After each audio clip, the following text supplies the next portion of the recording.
Shabazz break it down with the proper perspective.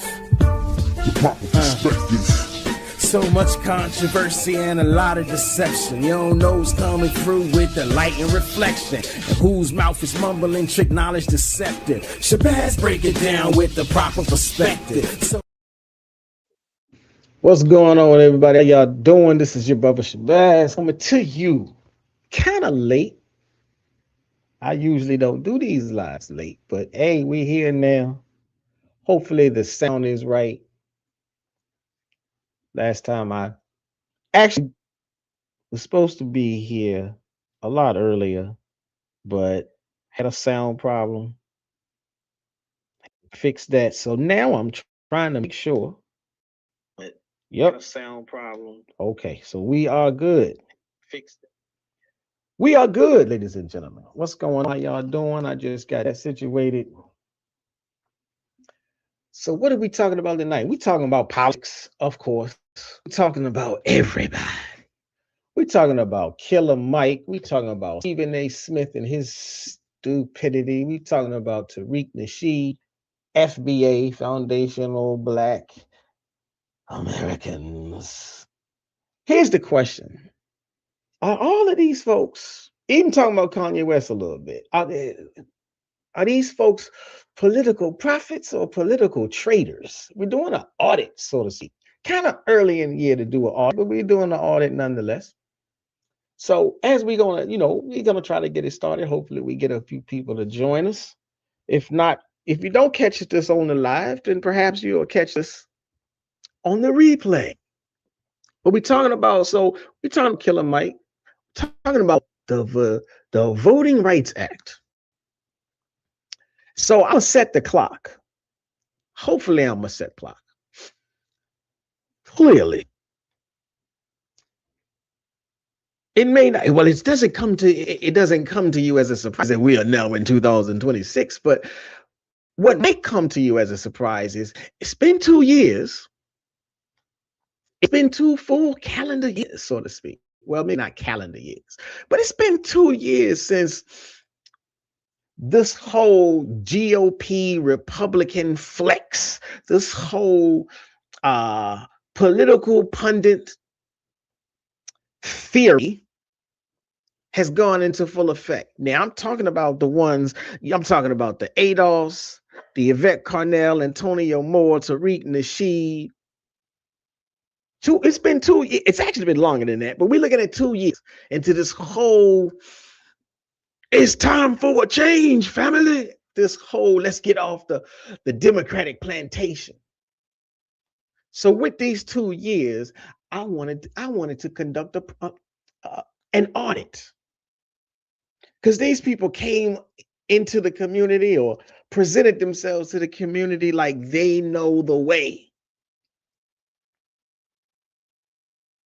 And so it's been 2 years and other people piling on. We had Nick Cannon saying the mess and whatever that chick name is. We've seen Nicki Minaj jump ship. And I don't know if it's jumping so much as maybe it's just revealing themselves and we didn't know it beforehand. And so I want to play this Stephen A. Smith clip just to set it up.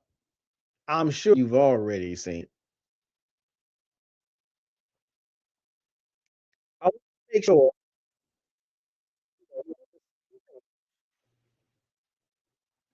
So I'm going to pull this clip just to set the environment correctly. So let me share my screen.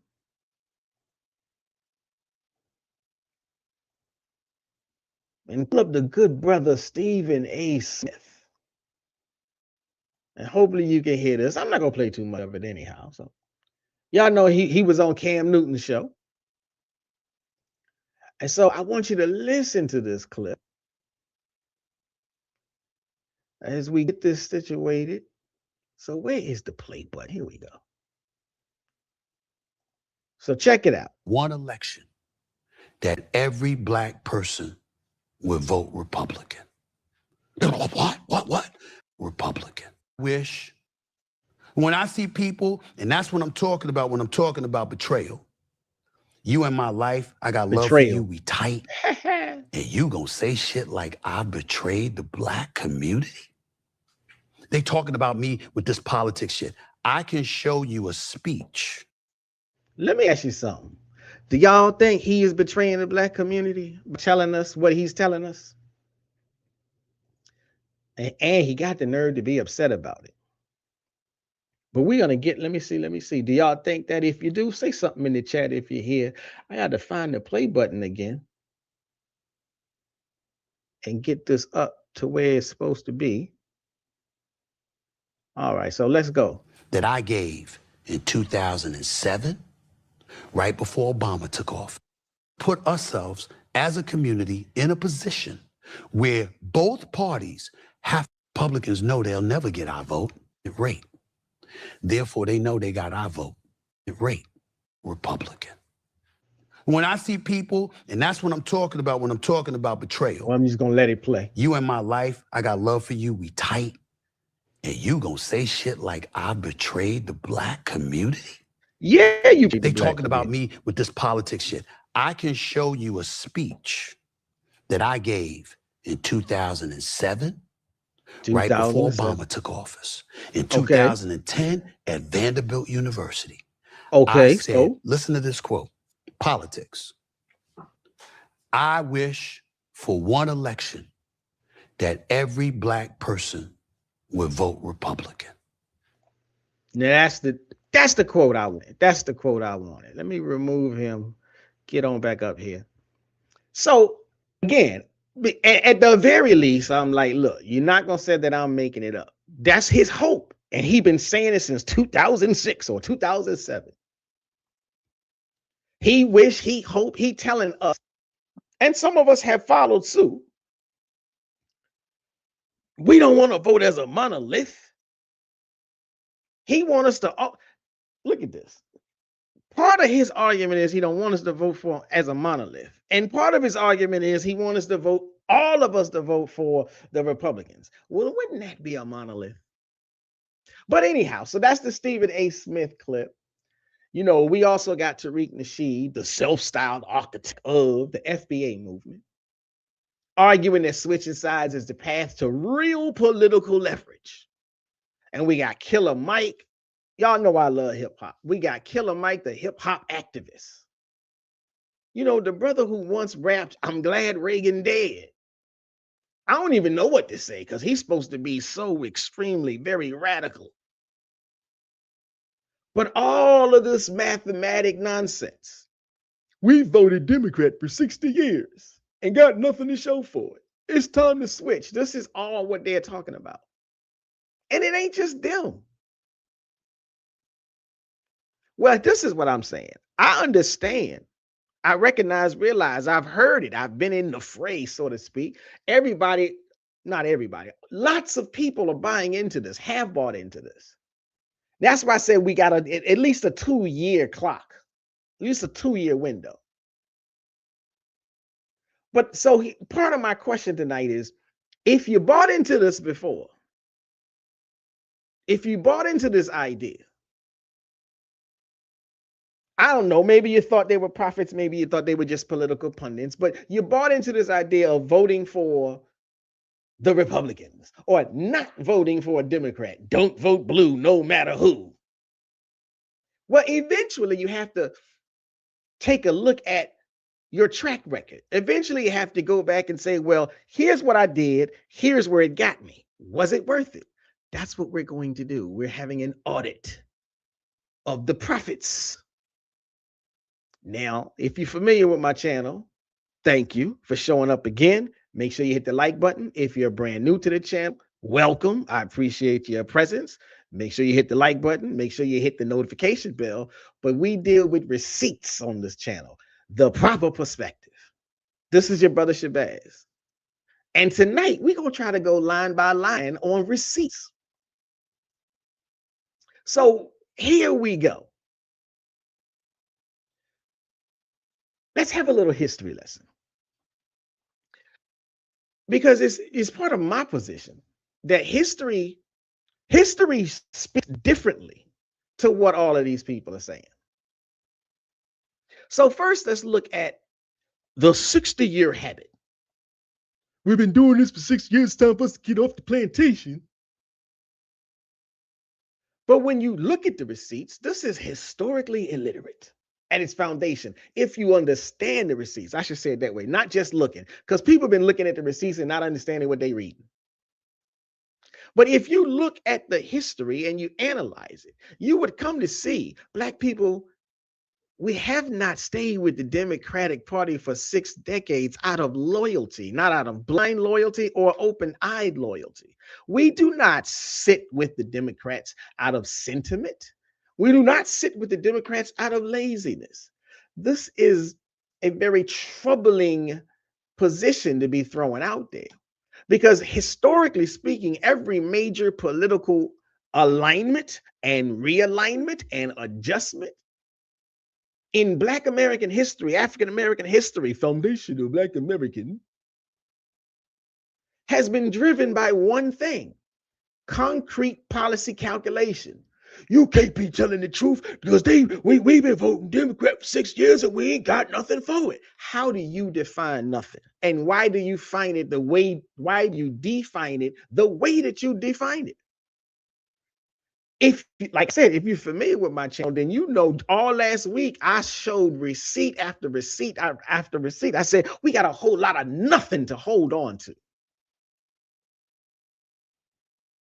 Now, in the 19th century, Black Americans did actually honestly vote Republican.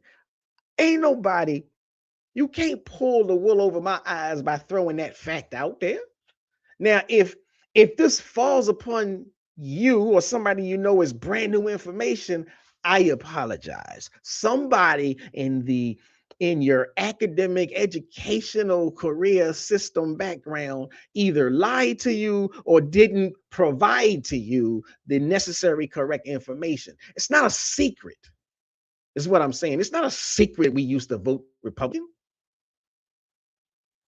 And we didn't vote Republican out of blind loyalty, out of misunderstood loyalty, out of laziness or sentiment. We voted Republican because at the time in the 19th century, it was the Republicans honoring the agenda we were setting forth.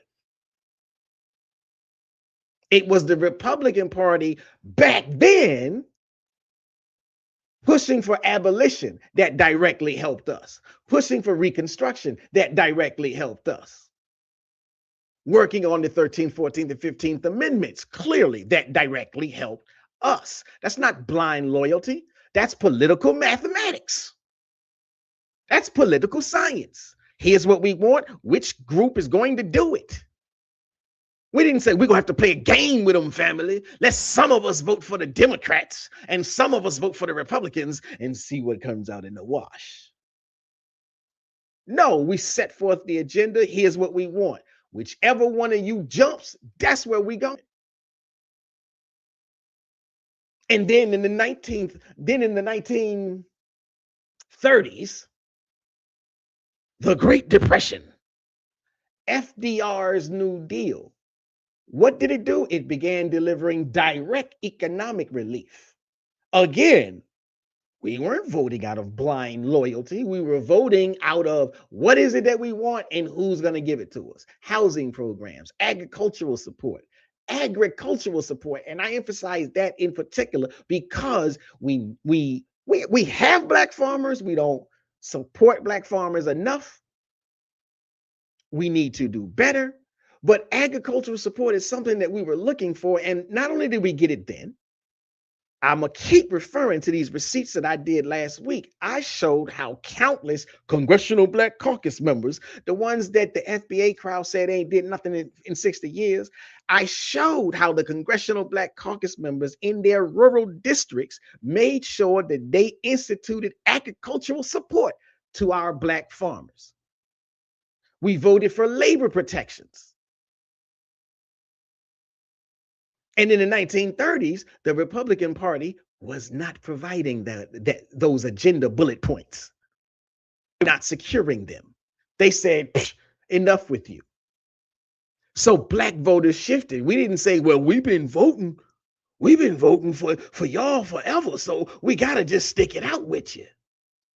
We shifted because the needs shifted and the parties shifted. We didn't stick around out of feelings. We stuck around or we didn't stick around. We made a change or we didn't make a change, but we did it based on political science. So clock what I'm saying, clock what I'm doing. These shifts, they were not out of the warm and cozy feelings of loyalty, not to a party, not to a political person, not to a cult of personality. These shifts were based on saying, here's our agenda. Here's what we want. Now, which one of you is going to supply it? Show up or not show up? Which one of you is here to do it? Vote or not vote? That's not the call. Vote for A or vote for B, which one is going to deliver? And then, historically speaking, 1964, Lyndon B. Johnson signed the Civil Rights Act, you know, the one they're trying to get rid of right now. That same year, the Republicans that Nick Cannon, that FBA, that Tariq Nasheed, that Stephen A. Smith says he wants us to vote for, 1964, the Republicans, Barry Goldwater. Now, if you don't know who he is, you really do need to go look it up. But he voted against the Civil Rights Act. And he campaigned against, we ain't gonna get them Negroes nothing. He campaigned against the Civil Rights Act. He campaigned against everything that Black people wanted. But in spite of his campaign, the next year, the Voting Rights Act got signed. And as soon as that got into play, Richard Nixon came into the fray. And he was sort of like the architect, formalizing what later became known as the Southern Strategy, a deliberate Republican Party play to get white Southern voters, because the whites in the South were hostile to anything MLK, but you know, the buzzword is integration, but anything MLK. But Nick want us to vote for them because Nick said, we've been voting Democrats so long. Stephen want us to vote for them because we've been voting for the Democrats so long. We shifted our vote because the Republicans said, to hell with you. But let's just go back for the hunky-dories of it. Again, African Americans, Black people, we've never stayed with one party or the other out of loyalty. It's not like we forgot what the game plan is. Well, not us. Those of us who do believe in voting. Now, so the apathetic crowd, the crowd who pledge allegiance to apathy, now that's something different. So during an era of historical time periods, we stayed with the Republican Party because they delivered what we requested, what we demanded. And when the Republican Party said, you know something, we don't want to hear nothing from them Negroes, then we shifted gears. Because the Republican Party said, nah, we don't like them. We don't want, is there any way we could get it so that they don't vote at all? They became the party then, and they are still today the party that is against Black civil rights, that is against Black people showing up to the polls. Now, let me press upon this just a little bit deeper. For the crowd of the apathetics, the apathy crowd, the ones who say, well, voting doesn't matter. You just don't stand. I'll say this. I understand the sentiment. I understand the feeling. I used to say it to myself, at least. I used to think it. But when I have these types of thoughts, what I do is say, can I prove it? This is how I feel. I feel like ain't nobody doing nothing. Can I prove it? Or am I just going to run with the feeling? Now, we got this phrase that everybody likes to throw around, facts over feelings. It's okay to have a feeling. But once you have the feeling, you got to inspect the feeling. You have to investigate the feeling. Is it just a feeling? Are there facts to back it up and support it? And so I'm like, now, if I'm looking at this canvas with one eye open, I still gotta, I still feel like voting don't matter. But I gotta investigate it. Because one thing comes to mind when I investigate it, and I don't even gotta get that far down the rabbit hole. But one thing comes to mind. No matter how much I feel like voting doesn't matter, you know what I can't get past? It's a whole lot of Republicans that don't want me to vote. As much as I think voting don't matter, I know there are people spending millions, if not billions of dollars to make sure that I don't vote. Now, why would they do that? If my vote didn't matter at all. So when Stephen A. Smith talks about 60 years, he needs to talk about what happened in 1964, what happened in the 1800s, because that's the clock that we need to be aware of. That's the clock he's running from. We don't vote out of habit. We don't vote out of blind loyalty. We don't vote out of sentiment. We vote out of survival. Who is going to help create an atmosphere where we can make progress next year and the year after that and the generation after that? You know, it would have been better had Stephen A. Smith said, I wish the Republicans had offered Black people something worth voting for over the past 60 years. Because if they had done that, then you'd have an argument. Then everyone would have an argument. But every single piece of legislation, every single political topic, issue, campaign pitch for the last 60 years, there's only been one party even coming close to trying to address it in the way that the African American Black community wanted it addressed. Whether they addressed it correctly or not, that's another whole thing. But how you decide to vote for the person that's willing to put a gun to your head, as opposed to the person that just wants to put up the dukes and fight. Again, this whole idea that they're the same and neither one is doing anything, you can feel it, but you can't prove it. And I don't care who your messenger is. I ain't necessarily taking any one particular messenger, although I might be. But I don't care who it is. So no, we could talk about the political, we could talk about the teacher, we could talk about the influencer, we could talk about the leader. I don't care, all these prophets and messages. Because when the message is built on lineage, I'll tell you what lineage matters. The political lineage is the one that matters, not the bloodline, not the soil. Now, Stephen A. Smith has been one of the loudest mainstream voices trying to push Black voters toward the Republican Party, framing it as intellectual Black independence and political agency.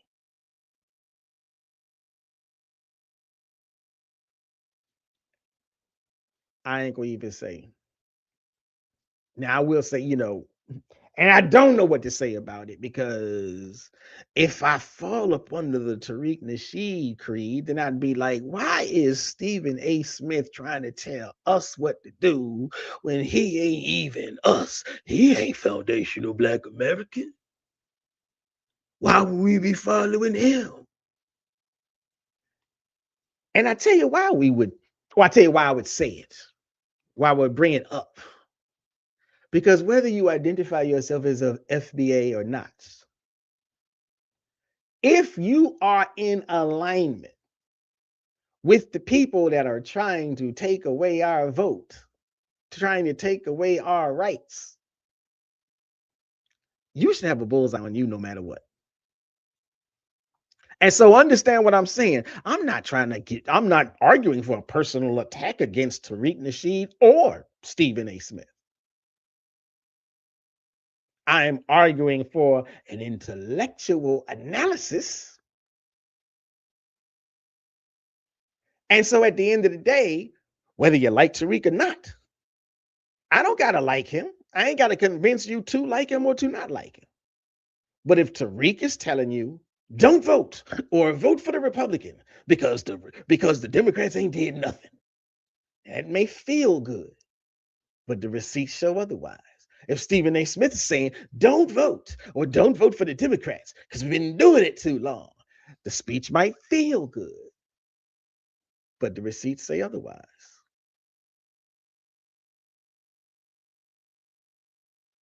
Yeah, so again, the Republican Party, they're directing people. Tariq, Stephen, who else? All of these don't vote people. They're directing folk, Killer Mike, they're directing folk away from the Democrats. And so what I said was we're going to do here's the audit that I'm trying to introduce to you.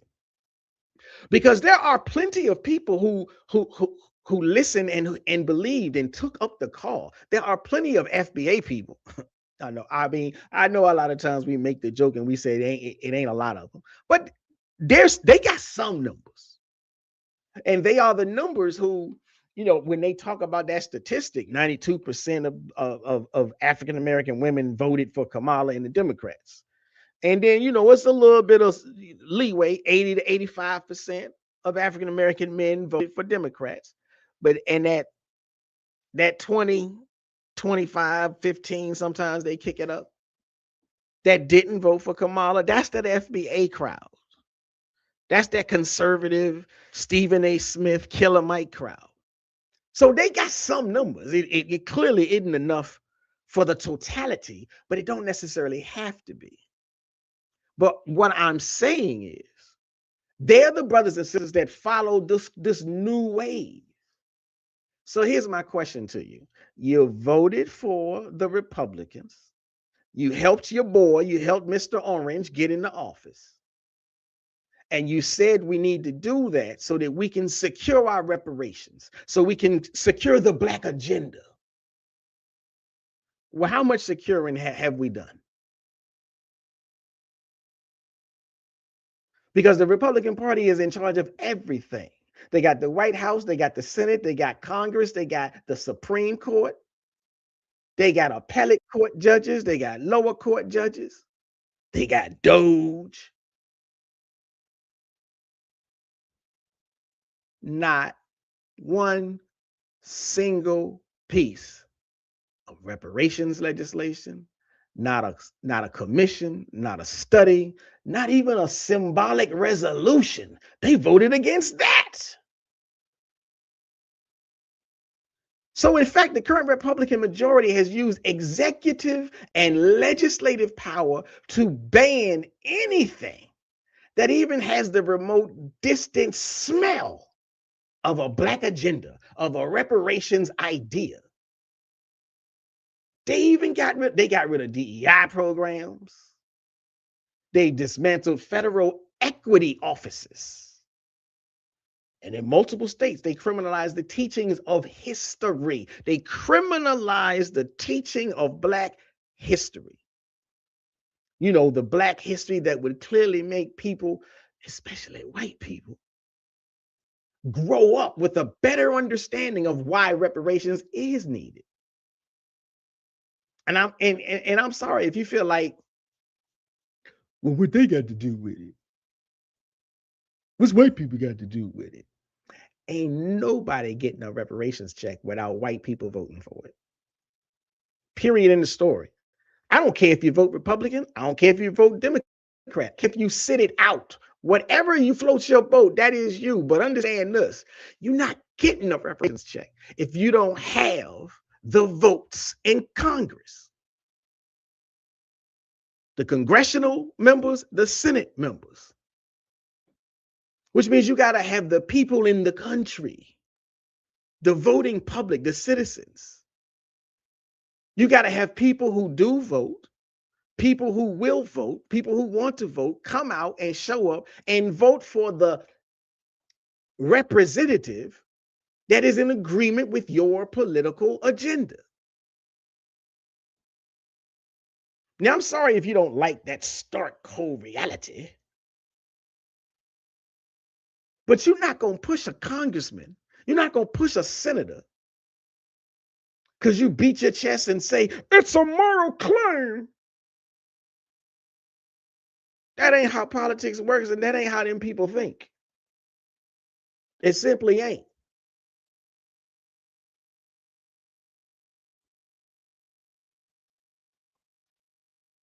What is this? Brother named Bird Brain. Bird Brain says, you preaching lies. Just because FBA didn't vote Democrat don't mean we even voted. Well, I'm here to say to you, brother, if you didn't vote, you did the same thing as the people that did vote for the Republican. That's the math. That's just basic math of it all. You ain't said nothing smart, intelligent. You ain't said nothing defensive. You haven't cleared the guilt, if there's guilt to be had.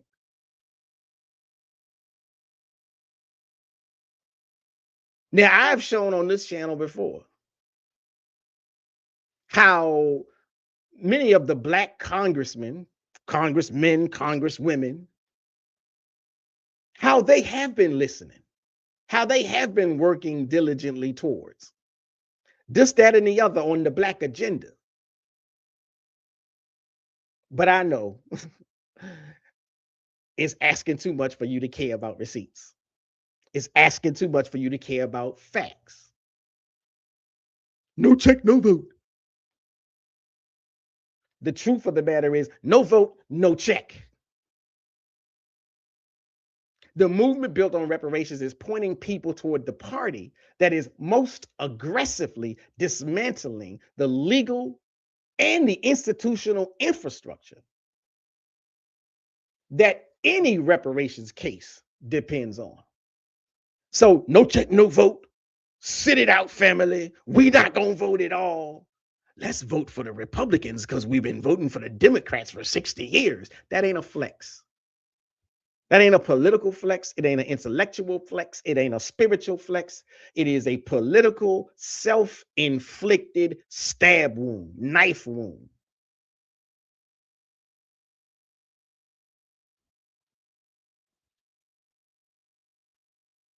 Now let's talk about Killer Mike. I gave you a brief little rundown on Stephen A. Smith and Tariq Nasheed and the FBAs and the ADOS. Now, Killer Mike, the next prophet in this audit. Now, I will say this. Killer Mike's situation deserves maybe a few more kid gloves. Let me see.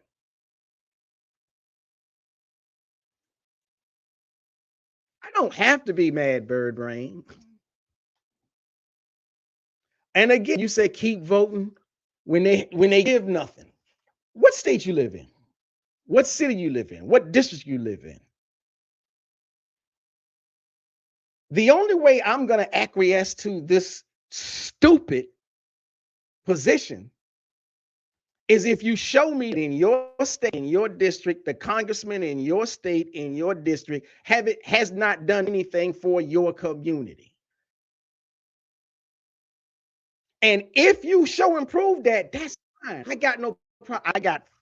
I got 5 videos showing various Congressional Black Caucus members, Democrats, doing stuff in their districts.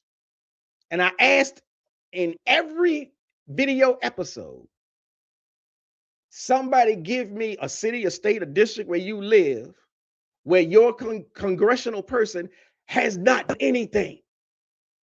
Because that's your words, and you saying it here. Get off the plantation, buddy. Which plantation?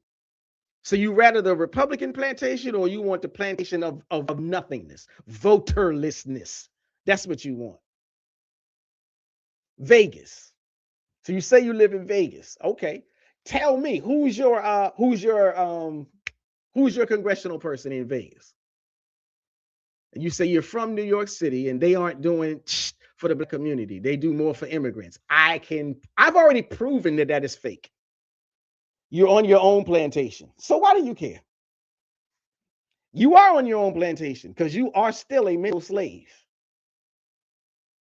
I've already shown and proved that. What part of New York City? Because I like I said, I did this. I had now I'm forgetting what district I was looking at, but I think I did Brooklyn. But you can't show and prove. I know you think I'm just talking, but I know you're new to the channel, and I know you're too lazy to go back and look at any of the 4 and 5 videos that I did. Now, I'm not going to rehash all of that. I got clips all over the place. I got full-scale videos. Please go check them out. But I know you're not going to do that because it feels good to say they did nothing. But let me get back to Killer Mike. His situation, honestly, I don't know if I'm mad or not at Killer Mike. Now, I can clearly show it tells, I'm mad at Tariq Nasheed. I'm mad at Stephen A. Smith. Killer Mike is a little bit different. He's slightly different from Smith and Nasheed, although his trajectory still ends you up in the plantation of no man's land. Now, he didn't directly endorse Trump, and he said so publicly. But what Killer Mike did do is very similar to what these foolish prophets have done.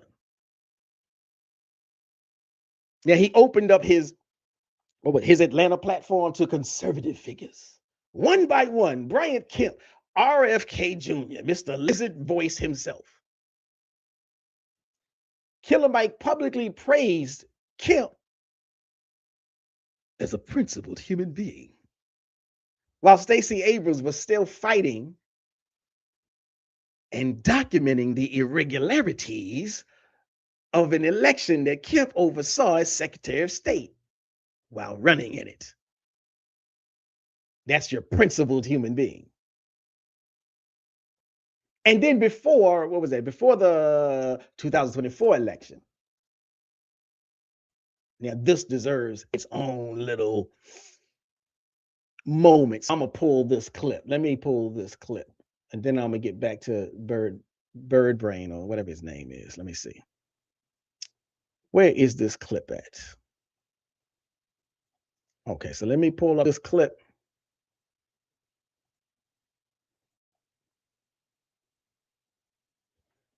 Get this on the screen.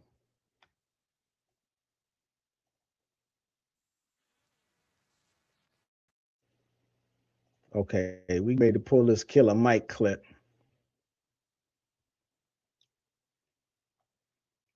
Let me see if we can get this Killer Mike clip.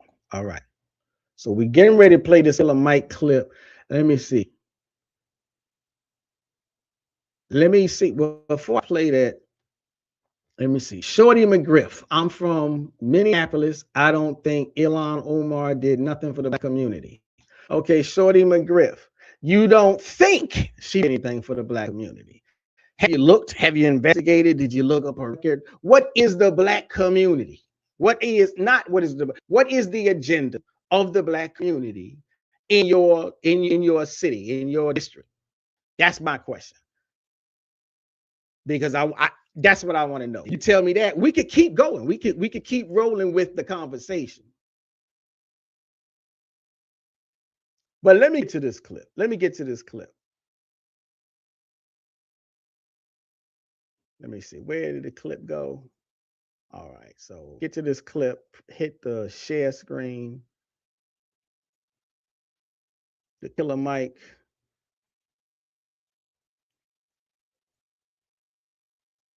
So y'all should hear it. Big reason I would never vote for a prosecutor, because you were a fucking prosecutor. That's it. If you were a prosecutor, you were just on the wrong side. So as for me and my household, we vote for defenders, we vote for public servants, but we don't vote for prosecutors because I know you've been a part of the system. Okay. That's all we need. That's all we need. So let me see. Let me pull that away, get back up to this big old screen. So you heard what he said. He ain't gonna vote for prosecutor because you was a prosecutor. Now, okay, I feel like, oh man, that feels so good. Now that's quite interesting. Shorty McGriff. Now, I don't know if this is true or not, so I'm not saying this as a statement of fact. But since I'm gonna say it, since in the clip he says he wouldn't vote for a prosecutor because they were a prosecutor. Now, if somebody can tell me if this is true or not, because Shorty McGriff says Killer Mike's dad was a police officer. I wonder if I could look that up in real time. Let me see something. Was Killer Mike's father a police officer? Okay, well, if you can believe Wikipedia says it is true that Killer Mike's father was a police officer. And so, okay, and that goes into what I was trying to say. So thank you for that, Shorty McGriff. I appreciate that. Put that on the screen. So he says he wouldn't vote for a prosecutor because they was a prosecutor, although his father's a police officer. Make that make sense, would you? And that's not even the point that I was trying to make. So I'm gonna go to this. I'm gonna go to another clip. Because this next clip, what's even more revealing, let me see if I can pull this up now. And this is the point that I'm trying to make about all of these prophets and political strategists that we give too much credit to.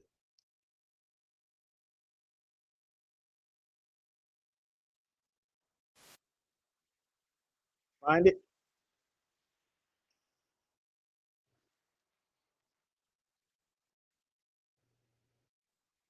Okay. I may not have this one. Okay, so I don't have that clip. I don't have that clip. Sorry about that, bro.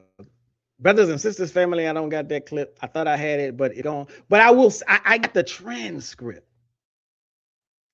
But in a clip, what was it? It was the interview with Shannon Sharp. And so they were having this conversation about the politics in the world and the environment and blah, blah, blah, blah, blah, blah. And Killer Mike said, good, I got a house. My house is paid off. I got many cars. I got German cars. I got a wife. I could take a month off if I want to. I'm good. So he don't care. Not that he don't care. It doesn't affect him. It won't impact him. No matter who's in office. That's part of the problem that I got. That's what I'm coming to with this audit. If we are listening to the political pundits, to the prophets, to the activists who don't have any skin in the game when they tell us don't vote for this person or that person, the distance between those two positions.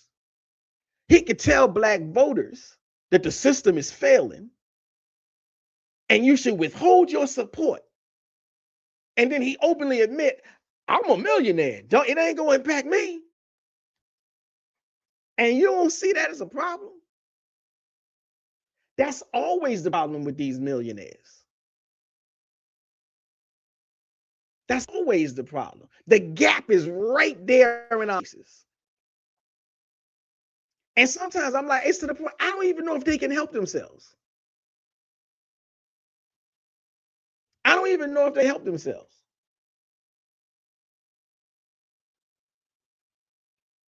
Let me see what somebody else is saying.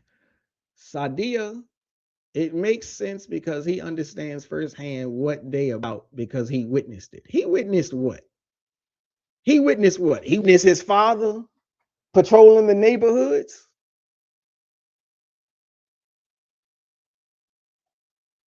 Is that what he witnessed? But anyhow, So like I said, I got an issue with the Killer Mike thing, but Killer Mike is slightly different. Because here in 2000, that was 2024. In 2026, what did we witness? All of the FBA, all of the boss, all of the people that said we're not voting for the Democrats because they ain't did nothing for us in 60 years. They helped get the Republicans, the White House, the Supreme Court, the Senate, and the Congress. And what did the Republicans do for Black people? They gutted the Voting Rights Act. They gerrymandering any and every district.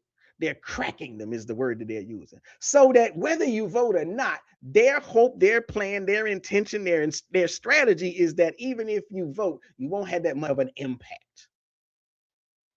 We'll siphon you off and section off your neighborhoods the same way they came through Black Wall Street and split up Black communities with new highways. And they're plowing through the voting districts. But I gotta give Killer Mike credit. Because he at least came back and said, wait a minute, something ain't right. This ain't what it was supposed to be, family. And he came back with, I don't want to say a speech. He came, but it might you could call it a speech. He came with a statement that's slightly in opposition to his previous positions.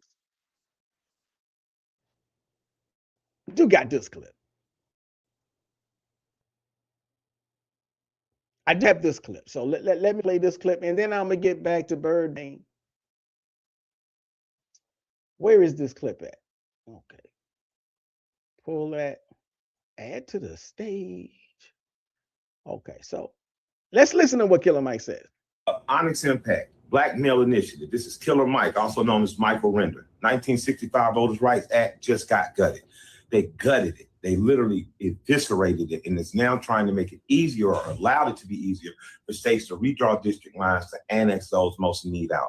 This is not just Black people and African Americans. This is poor people. So based on where you are, the more poor people they can chop you up. They can make sure you aren't voting on the behalf of the poor and the interest. They can make sure that it affects your schools. They can make sure it affects your jobs. They can make sure it affects every part of your life. So right now, you need to be putting pressure on our local politicians and local municipalities not to do this. We need to be putting pressure to make sure that those like you and like your neighbors still have the ability to exercise the full constitutional rights of voting and it being effectively not eviscerated and us being taken back to Jim Crow. So we're going to start the largest voter initiative possible this fall. We're going to get people out to the polls. We're going to beat up those midterms, and going forward, we're going to do more than just march and protest. We're going to go to the polls. We're going to change the people who are in office. We're going to get those laws back changed in favor of the people. All right, so y'all heard that. Y'all heard that. We're going to go out there and vote, family. That's the Killer Mike. That's the new Killer Mike speech. And that's why I said, okay, I can respect that because at least he's shifting and changing. First, it was don't vote. Then it was, oh my God, look what they did when we didn't vote. Hey, y'all, we need to go vote. Now, all over social media, everybody is giving him the business. And I'm like, I mean, it's well deserved. The same man who said, get something or get nothing before the election, who said he could never vote for a prosecutor. The same man who praised Brian Kemp. Yeah, Brian Kemp. Now he's saying, oh, shit, we need to mobilize after the damage has been done. So, like I said, accountability, the audit. You always have to take stock. Here's what I did. Here's what it got me. Was it worth it? Now, if you say it was worth it, that's fine. At least you did the self-evaluation.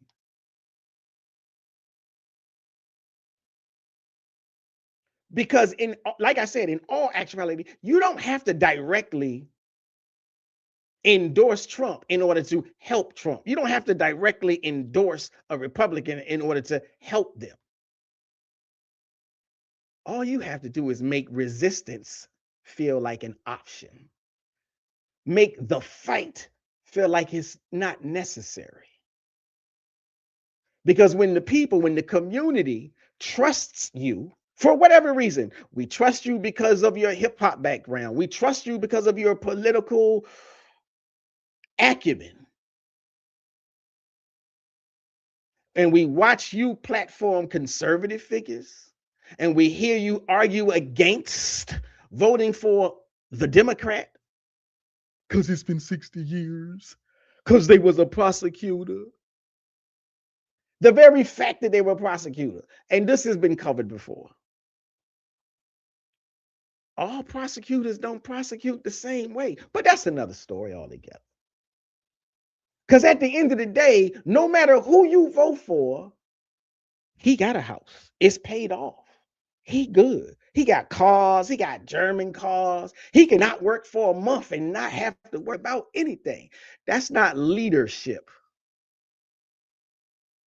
That's some strange, weird commentary from a nice, safe distance with a voter mobilization announcement attached after the chaos has ensued.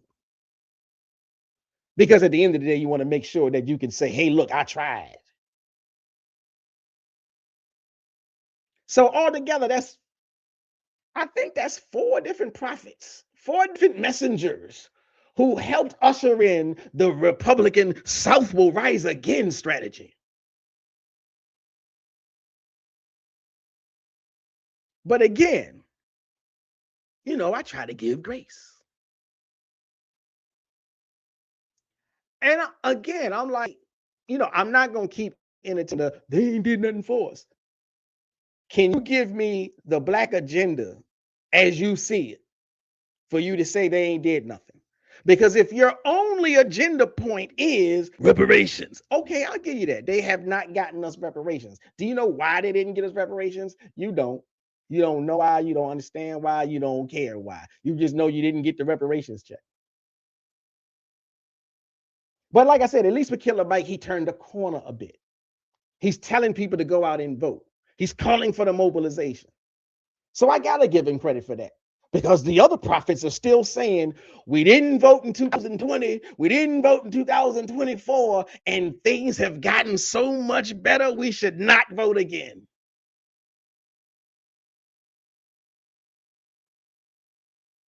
And the problem, part of the problem is, see, there's this thing out there, it's called death by 1,000 cuts. And with death by 1,000 cuts, you don't have to convince everybody to stay home. You don't have to convince everybody not to vote or not to vote for the candidate that is representing your best interest. You just gotta shave off enough points. Just shave off enough votes. That's why they had orangutan on what was it? They caught orangutan on the phone. All I need is 5 votes. All I need is 100 votes. You can do something to get me those 500 votes. That's all they need, is just enough. And so if Killer Mike used his influence in such a way to help create some of the chaos, some of the gerrymandering, some of the cuts, some of the backstabbing knife wounds that politically we are experiencing right now, yes, he can be called out and held accountable for that. But we at least got to give some grace and space, because that same influence, because most of the same people, if you decided you won't go vote because Killer Mike said don't vote for a prosecutor, you probably have not changed your position. Just like the FBA people that said, I ain't voting because Democrats ain't did nothing in 60 years. And when you ask them, show me the evidence, they ain't got nothing.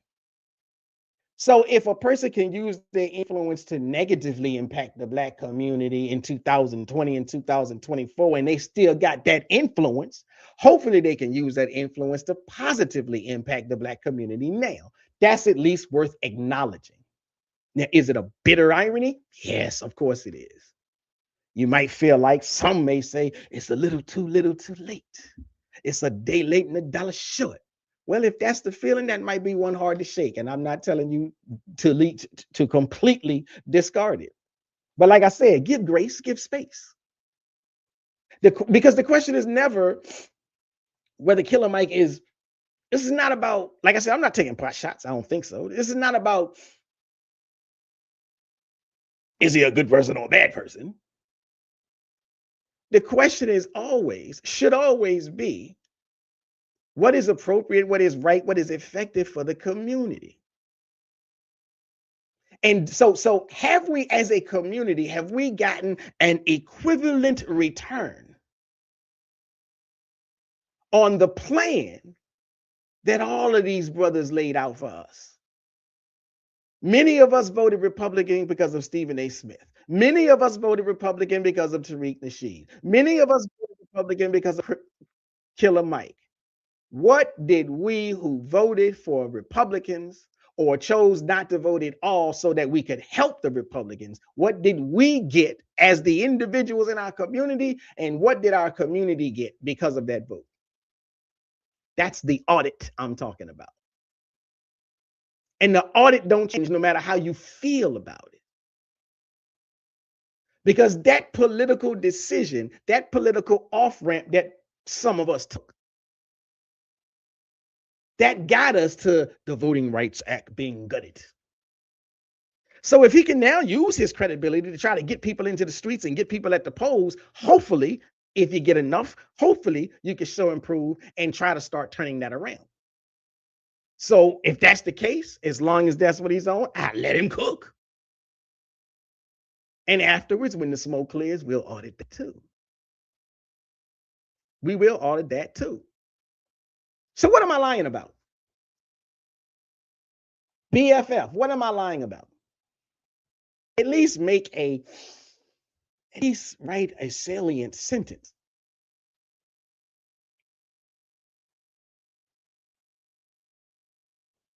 Okay. Now, a lot of people have told me, you always got smoke for Tariq and you ain't got no smoke for Dr. Umar. I got smoke for Dr. Umar too. Because Dr. Umar said, voting don't matter.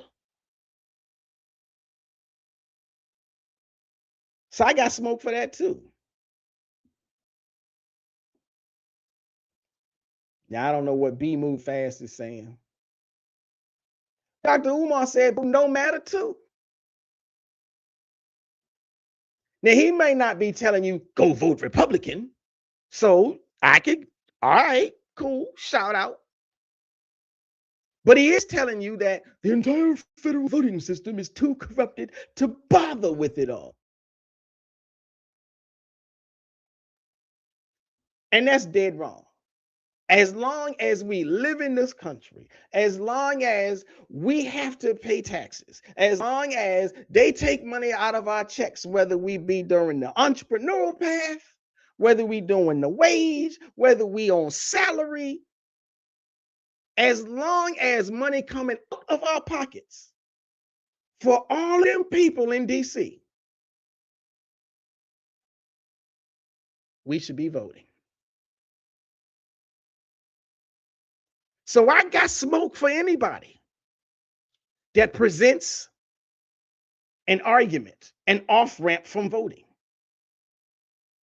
4 different little prophets, 4 messages, 4 contradictions, all of them with 0 deliverables, no tangibles. Ain't no tangibles coming out of this Tariq Nasheed. What did he say? He said, somebody said, you lying. Tariq said, we don't need to care about the Congressional Black Caucus. We don't need to care about the Voting Rights Act being gutted because none of them ever did anything for us anyhow. That's what he said. That's the whole kit and caboodle of the strategy that all of these people are saying. And they give you nice reasons that sound good when you ain't thinking. Oh, it's about the leverage. That's the word everybody keeps trying to flex. Got to show our leverage. So I want to make sure we're operating I don't know that we all understand what leverage means. They make it sound way more complicated than it actually is.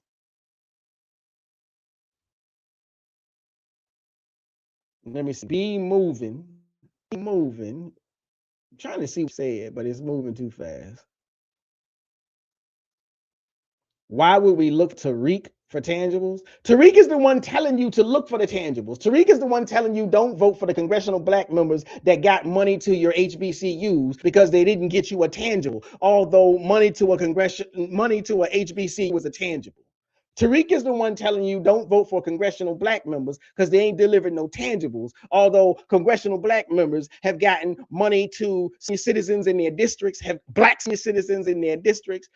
Congressional Black Caucus members have gotten medical, what was that?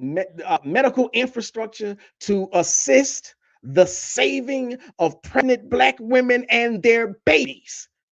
But y'all say they ain't did nothing. Because Tariq said, that's not a tangible. Yeah, a woman being saved instead of dying in the birthing room. That's not a tangible. So this leverage thing that they keep talking about. Leverage exists when two competing parties both want something that you have. And both are willing to make concrete, specific offers to get it. That's what leverage is. If you don't have something they want, you ain't got no leverage. Now, clearly we got something they want. They want our vote. Even though everybody keep telling you, your vote don't matter. They spend $1 million to make sure you don't vote. Your vote gotta matter.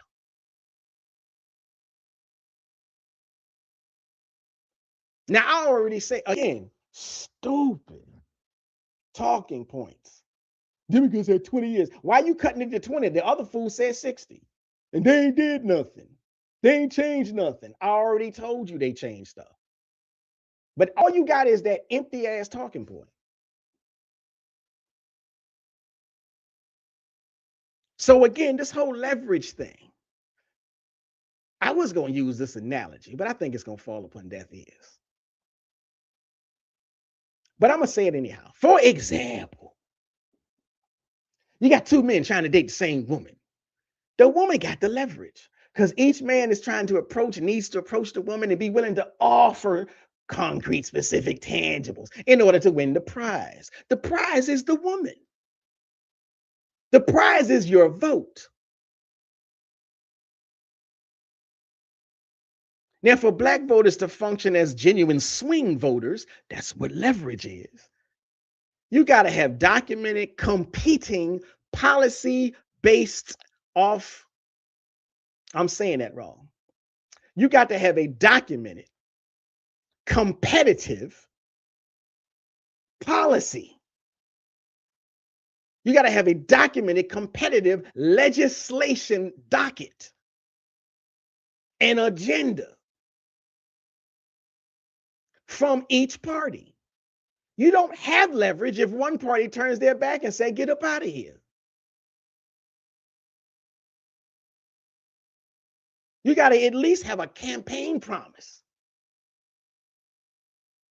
But to go further, you need legislation. It needs to be written. You don't say, well, I'll run with the promise, and once they get in the office, I'm going to see what they write. That's the problem with Project 2025. They wrote it up before they started the campaign. And so let me ask this question that I keep circling around. Tariq said, don't vote, don't care about the CBC. Stephen A. Smith said, vote for the Republican. Dr. Umar said, don't vote for nobody. What is the Republicans offering right now? If you don't vote, you're helping the Republicans. If you vote for the Republicans, you're helping the Republicans. What is the Republicans offering right now? What is the specific Republican bill that addresses the racial wealth gap? Now, I know the FBA zeitgeist. I know y'all don't really give a damn about the racial wealth gap. It's currently sitting at approximately, now I'm gonna get my math wrong when I look this up. what was it? The Federal Reserve Survey of Consumer Finances. I think that's what it was. Median black family wealth is $44,890. Median white family wealth is $285,000. That's a $240,120 gap, at least according to the Brookings Institution analysis. They even note that the gap grew by nearly $50,000 between 2019 and 2022, which is the exact same time period that black wealth in and of itself increased. So even with the increase, we're still lagging behind. Well, what is the Republican policy on federal oversight? What is the Republican Party on how to close the wealth gap? If we go help them so much, either by not voting at all or voting directly for them. And how do the Republicans feel about law enforcement? The consent decrees that have produced documented reform in cities like Baltimore and Cleveland, they say we're going to get rid of them. The Voting Rights Act, gutted.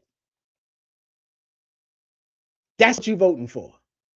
All because you think the Democrats ain't did nothing in 20 years, in 60 years. And you still ignore the fact that I've shown you in 4 different videos and even made a little small, tiny rundown tonight on things that they've done.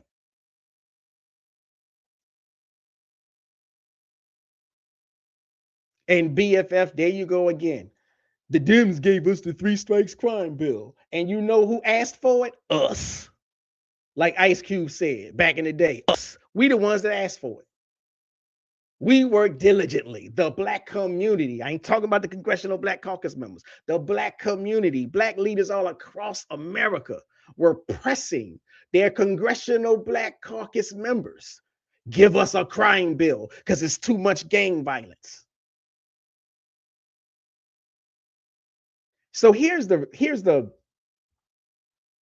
structural reality.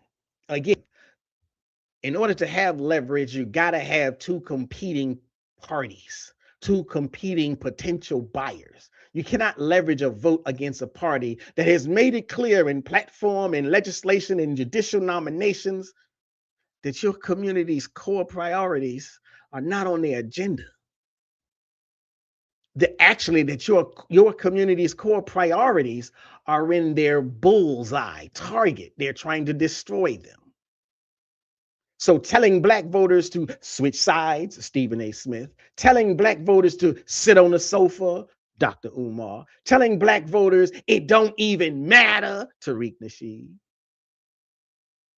Killer Mike.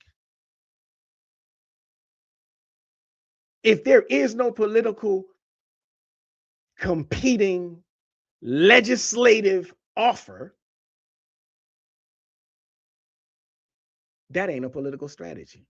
It might be a clearance sale where you give away the merchandise and call it a power move, but it ain't a political strategy.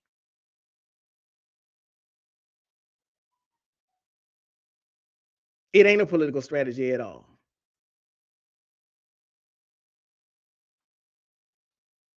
Be moving. Be moving. Stephen A. Smith and Umar don't move the needle. Why are they even in this discussion? Now, here's what's funny. If I say to Tariq Nasheed, why you talking about Tariq Nasheed? Leave that brother alone. When I get off of him, why you not talking about Tariq Nasheed? Make up your mind, fool. Make up your mind. Here's a question for all you pro-Republican Tariq Nasheedites. Y'all remember the platinum plan?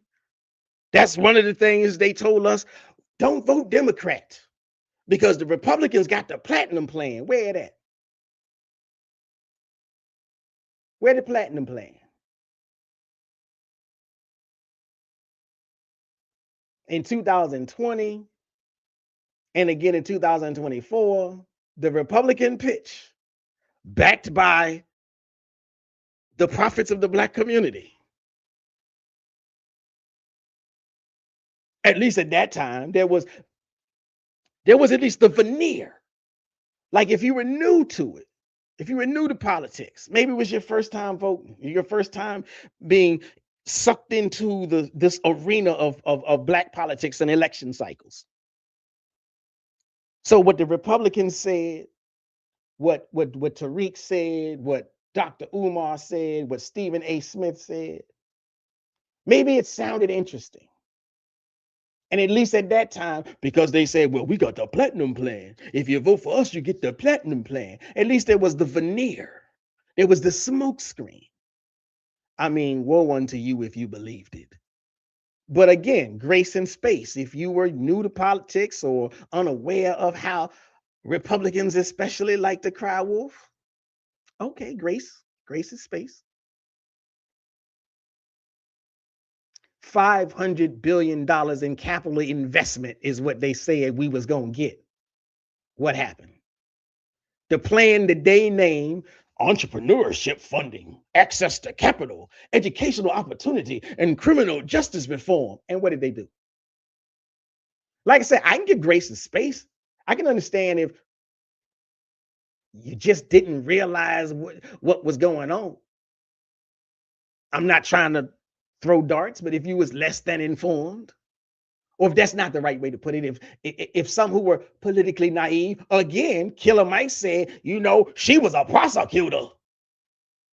So if you fell for that, I get it. But again, what I say is you got to be able to slow it down, have some grace and space for yourself, and self-reflect. Because now we're in this moment. So we see what not voting got us. We see what voting Republican got us. Hell, we see what voting independent got us. Hopefully you can begin to see, well, we had the protections of the Voting Rights Act when we were voting for the Democrat, and now we don't have the Voting Rights Act because we helped put Republicans in office. Now we might actually lose the 14th Amendment because we put Republicans in office. They said it out their mouth. We want to get rid of that one too. The very amendment that made us full-fledged, if that could ever actually happen, citizens, they said we want to get rid of that one too. Thank you, Negroes. So if you sit back and think about it, well, wait a minute. Now, I would suggest, if you still can't see the error in your ways, and you still think that the best course of action is to go full steam ahead down the same path that brought us to no voting rights, gerrymandered districts, virtual elimination of all Black representation. I don't care how you feel about the Congressional Black Caucus. Name me the white congressman that's going to do something for you. But if you still feel like that's the right way to go, I got a bridge in Brooklyn. It's for sale. Because you still can't, I'm waiting, you still can't show me the legislation. Well, what if the Black Caucus did? I got 5 videos. I got 4 videos. Money to HBCUs, money to Black farmers, money to Black senior citizens, money to Black pregnant women, money to Black babies. That don't sound like nothing. Huh. How is that nothing? Show me the legislation. Show me the appropriation bills that Republicans have set forth for Black people. Show me the committee hearing that Republicans didn't block for reparations. There was this agency. It's called Minority Business Development Agency. It was the only federal agency that was specifically chartered to support minority business enterprise. Yeah, okay, all minorities, not just Blacks, but who gets to use it? Black folk. It was founded back in 1969. So you want to talk about that 20 years ain't dead, 60 years ain't dead? Well, Trump gutted the whole agency in 2025. So he went from platinum plan, promising you $500 billion in capital for Black communities. And then he moved to close the only federal office that existed to help deliver the money. But you FBA all day. You want your reparations check. That's the non-negotiable. So again, the question since 2024, with Republicans controlling the White House and both chambers of Congress, has a single prominent FBA affiliated voice issued a formal documented demand to the Republican leadership? Y'all got so happy when Tucker Carlson said, I heard of them people called FBA. Did he say they deserve reparations? Let's get Trump on the phone. Ain't been no such documentation, proclamation. No deadline, no either or, no or else. Hell, when the idea of issuing a formal apology for slavery came up, the Republicans said, no, we don't think nothing was bad about that.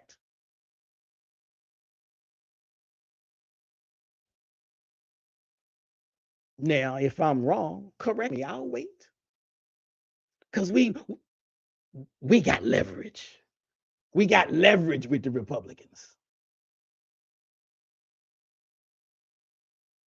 Now, again, so let me just say this. Oh, let me see what my detractors saying. Let's go back to 220 when the Democrats won. What have they done? BFF. Again, maybe it's me expecting too much of you. I keep referencing, the things that Congressional Black Caucus members have done and things that the Democrats by way of Congressional Black Caucus members have done. You're just showing, I don't know, stubbornness, obstinance, or ignorance. I don't know. But so again, if we think about this death by 1,000 cuts thing, the Republicans, the conservatives, they know that they're not going to get everybody on board. They know that Black folk they know that it ain't that many dumbass Black folk. They know that Black folk ain't going to jump off the Democratic plantation the way that FBA say we should. But they also know, and this is the problem, because they do know death by 1,000 cuts. They know that if they can slice off a point here and a point there, cut up a demographic thing here and a demographic there, they know that once you start adding up all these little teeny tiny chips, you get a block that's just big enough to make the difference that they needed in 2024 so that they could take back everything. Thank you, FBA. Thank you, ADOS. Thank you, pro-Black radicals that say it's two wings on the same bird. There ain't no difference. Voting doesn't matter. Y'all got all them talking points from the Republicans and didn't even think about whether or not it was smart enough to mimic that ish, whether you know it or not. Because again, as much as I'll even say, as much as you might feel like it don't matter, it don't do nothing. Why they spending $1 billion to make sure you don't show up? Why they spending $1 billion to make sure you feel like it don't matter?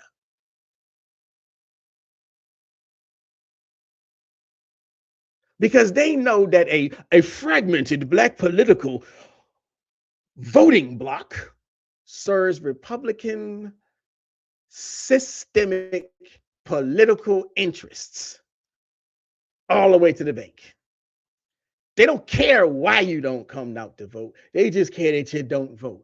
They don't care why you do vote for them. They just care that you vote for them. And they ain't offering you nothing but a reduction in your rights, in your freedoms, in your citizenship status. So the prophecy that our dear brothers gave us, ain't really came true. And you know, a prophet whose prophecy fails at best, so they're not a prophet. At best, they're a pundit. They got a platform and some possible hidden colors of financial interest in keeping you and keeping me and keeping us moving toward a cliff. And we ain't got no parachutes. None whatsoever. The Congressional Black Caucus, the Democrats, was the parachute.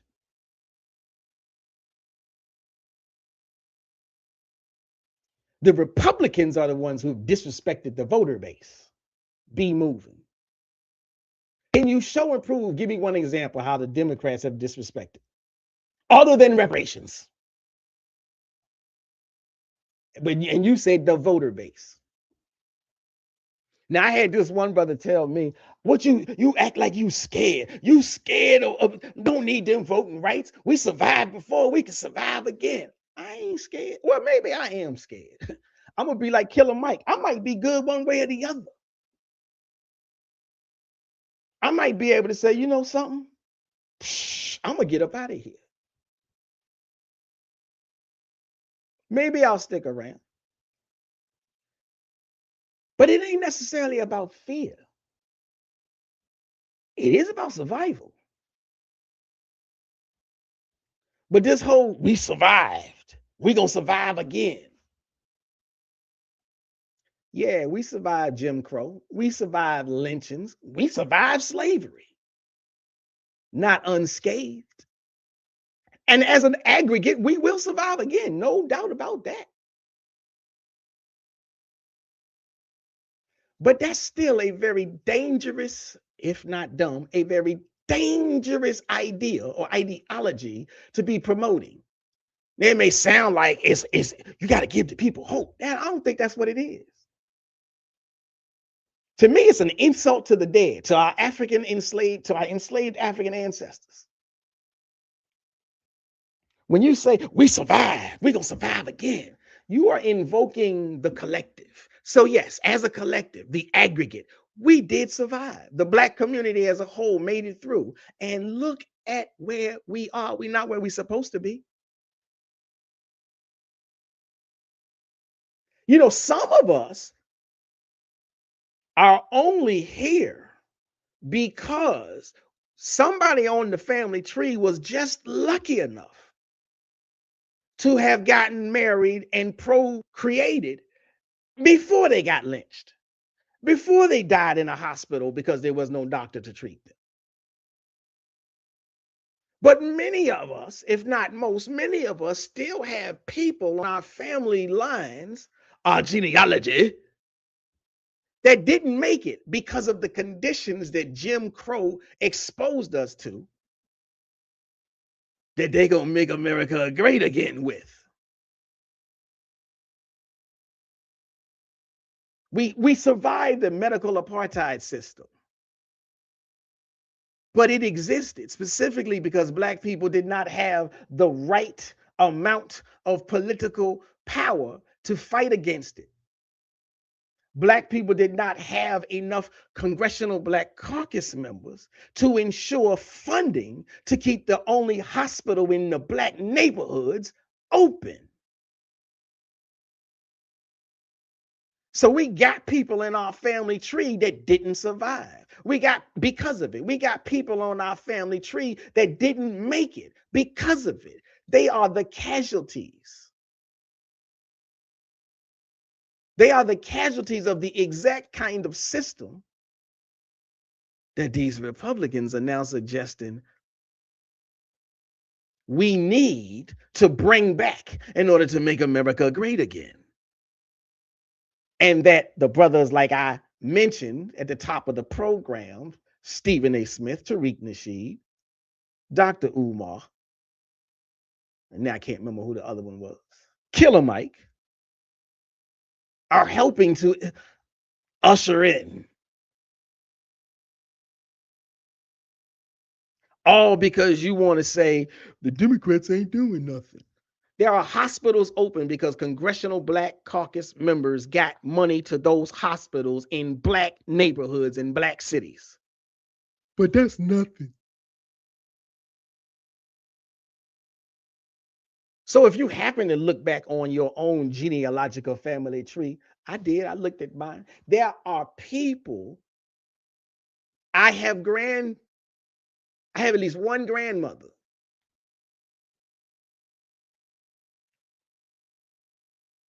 who had children that didn't survive birth because of the medical ineffectiveness, because we didn't have enough money in the community from the government to keep the hospitals open.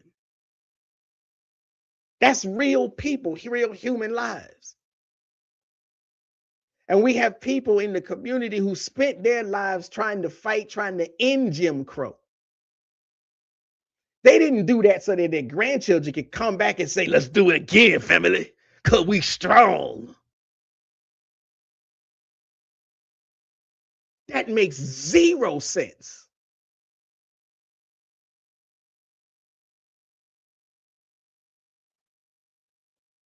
Now, wall television, after analyzing Tariq, I realized he hates his own people more than Africans.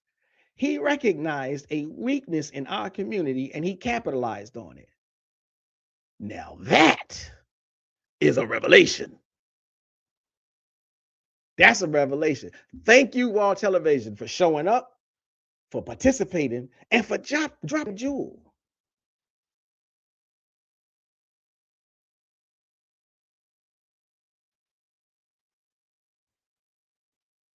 Now, I'm trying to read BFF, his bird brain comment, but it doesn't make any sense.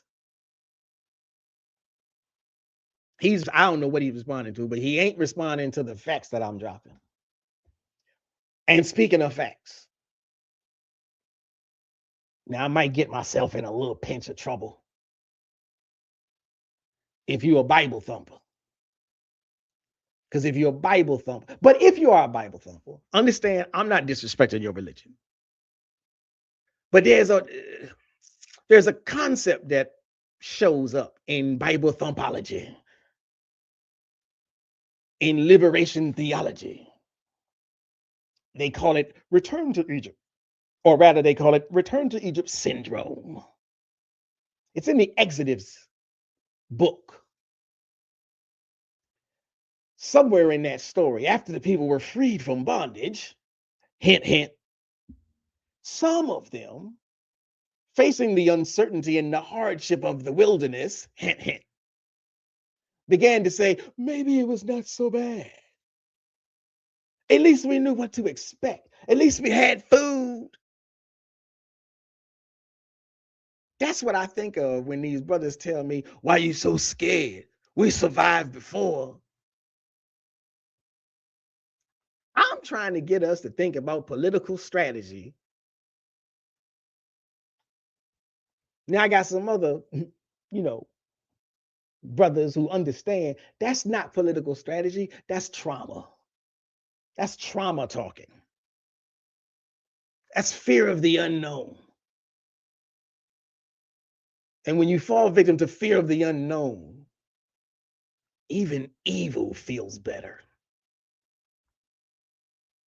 That's exactly what you're hearing from the prophets that I've been talking about, or at least the ones who say, we can survive it again. They ain't never did nothing for us. See, I can respect a bold-faced racist. I like the ones that tell it to you like it is. At least we know what we're dealing with. Yeah, we're dealing with no more voting rights. We're dealing with gerrymandered districts. We're dealing with no more funding for HBCUs. We're dealing with no more job training programs from Congressional Black Caucus members, because I covered that too. Yeah, let's all just get back in a time machine and go back in time and show the world that we can handle it. But let me be very clear. Because even if you still beat your chest and said that's the best thing to do, What I'm saying is that's the kind of logic, that's a luxury we don't really have available to us. Never have, probably never will, as long as we stay under the thumb of Uncle Sam, especially Uncle Sam being run by the Epstein team. That is the type of logic. That logic is a luxury available only to people who already have built-in systemic protections. People in the high upper class, millionaires, people whose income insulates them from whatever's going on. People who got passports and access to private jets. Stephen A. Smith has private health care. For you people, well, Democrats ain't did nothing. If you got health care, you got it because of a Democrat.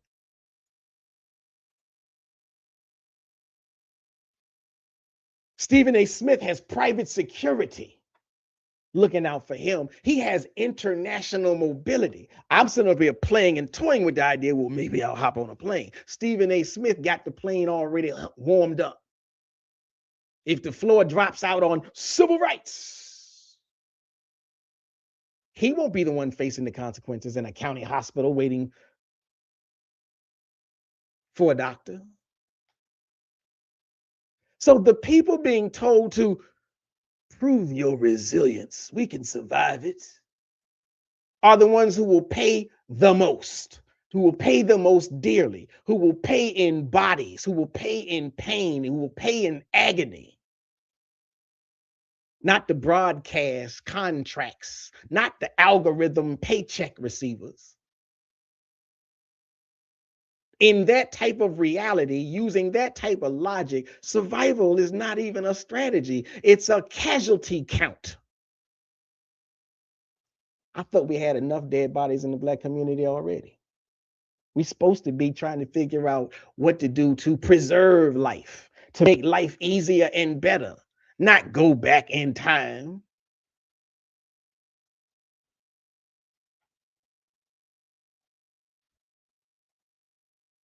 Wild Television. Shout out to you. He says the Democrats are full of turds and that we need FBA to speak for us. But when FBA Democrats speak, it's like, nah, family, they trying to use us. Exactly.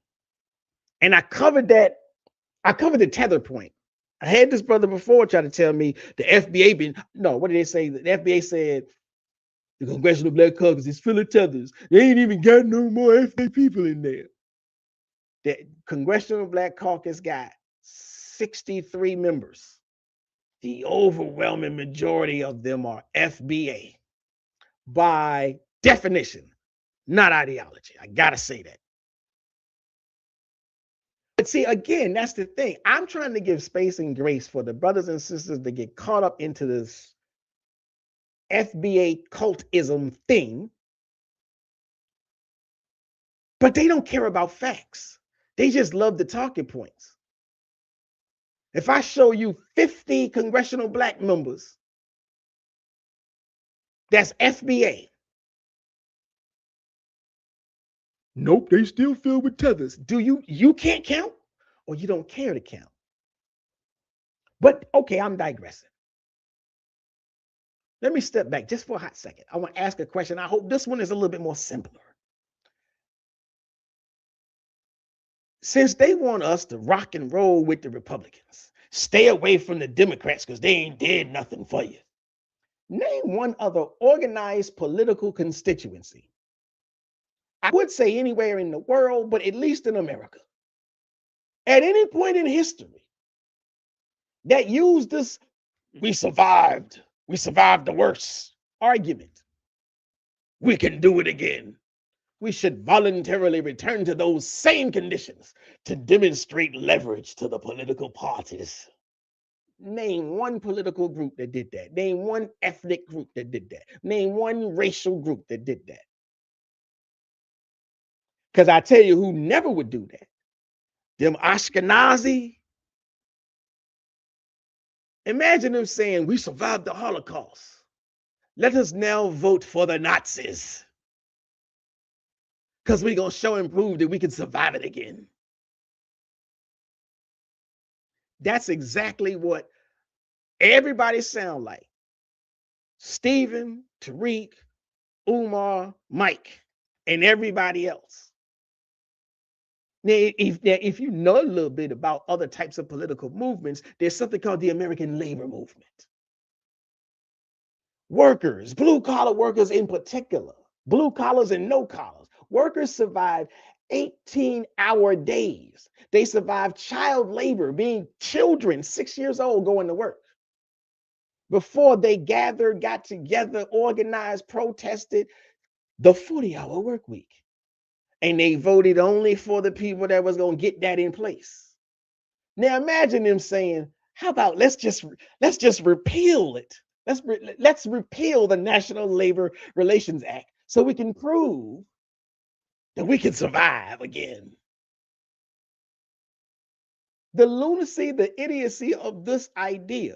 Like I said, if you weren't fully aware of how crazy it sounded 2 years ago, 4 years ago, 6 years ago, 8 years ago, I give you grace and space. But look what it has gotten us. Never heard of indigenous nation. I don't care what you feel about whether they are or are not. But you ain't heard none of them say, we survived forced relocation and treaty violations. Let's do it again. Let's voluntarily renegotiate the sovereignty so we can show DC that we got options. No, it doesn't work like that. Because in every other political tradition, not this new black wave of thinking, but in every other political tradition, surviving systemic oppression produces one consistent response. You do everything you can to build permanent structural safeguards. That's what the 13th, the 14th, and the 15th Amendment are. Permanent structural safeguards. That's what the Voting Rights Act is. A permanent, well, it ain't permanent no more, but it's supposed to be a permanent structural safeguard so that all of the stuff that our ancestors survived don't happen again. Constitutions, international covenants, institutional memory. Precisely because survival was never guaranteed in the first place. Not when you're surrounded by open enemies. Not when you're surrounded by people who get on mainstream TV and say, I want to overturn everything that helped Black people. I just want to get rid of it. So the idea that Black Americans, unique, I will give the ADOS FBA people credit. That's a pretty word. We unique among all oppressed people in history. The idea that Black Americans should reverse engineer their own protections as a demonstration of political flexibility has zero historical precedent, zero historical parallel, because it has zero historical existential logic. It's not Pan-African. I know y'all hate the Pan-Africans. Garvey didn't say, go back into the system that is burning you. We don't like him anyhow. So go back into a system that's burning you because you don't like Garvey. Okay. Frantz Fanon didn't say, Frantz Fanon, who wrote, what did he say? He said, he wrote precisely about the psychological mechanisms that make colonized people, oppressed people, even majority minority people in a hostile political environment, internalize the logic of their colonizers. And that's what we see when good brother Tariq turn on the microphone. But I know y'all don't care about that because Garvey, Fanon, them ain't FBA thinkers. They not FBA lineage. They not from the soil family. We don't need to listen to them. What got one for you that is from the soil? Ain't never heard no nonsense mess like that from the Honorable Elijah Muhammad, who built an entire economic and spiritual architecture around never being dependent on the oppressor's goodwill. That's a thought process. Exactly. Wow, television. This is exactly what Tariq is telling y'all to do. Let's lose our political power, then ask for tangibles, because that's how it works in the real world. Now, I know if I done hit some buttons already, or if I haven't hit some buttons, I know, because I know some people. Soon as I bring up Elijah Muhammad, don't go there.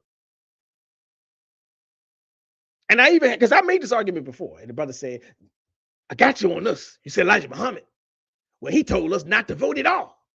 He said, don't vote in the elections.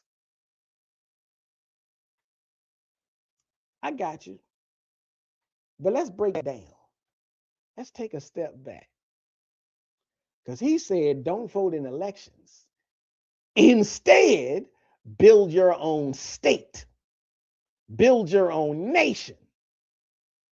Now, quite frankly, if you're trying to get people to build their own nation, you know what they're going to have to do once they build their own nation? They're going to have to vote. That's what people do in nations. That's what citizens do in nations. But even more to the point, now are the prophets that are among us today showing us the way? Are they telling us, don't vote? Instead, let's create our own? Because Elijah Muhammad had a whole agenda. And he took that agenda to the government. Is Tariq Nasheed taking the FBA agenda to the government? Is he, hey, I helped y'all win, this is what we want? Where that platinum plan? Elijah Muhammad said, we want land. Give us the land. We want separation. We want what the Ashkenazi got.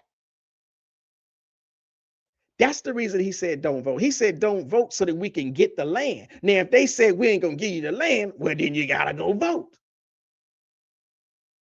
But what Smith, Nasheed, what Mike, what Umar, what they're proposing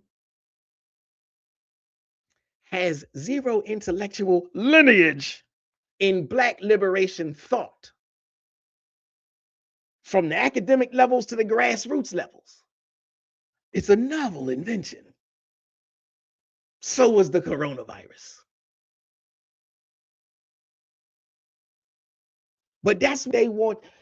I'm trying to tell you, if you keep listening to these prophet punts,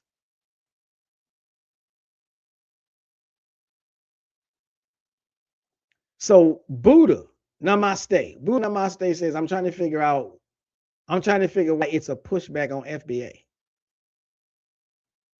Okay, I'm not sure. Perhaps you were saying that in response to a specific statement that I made. I'm not too sure, because I kind of feel like it's pretty clear why I'm giving pushback to FBA. They don't. So Buddha Namaste says they don't care about the indigenous Nubian Americans at all. They want us to suffer. And I'm sure you're not directing it at who I think you're directing. So if you are, hey. Okay, shout out to Buddha Namaste. Thank you for showing up. You just got here.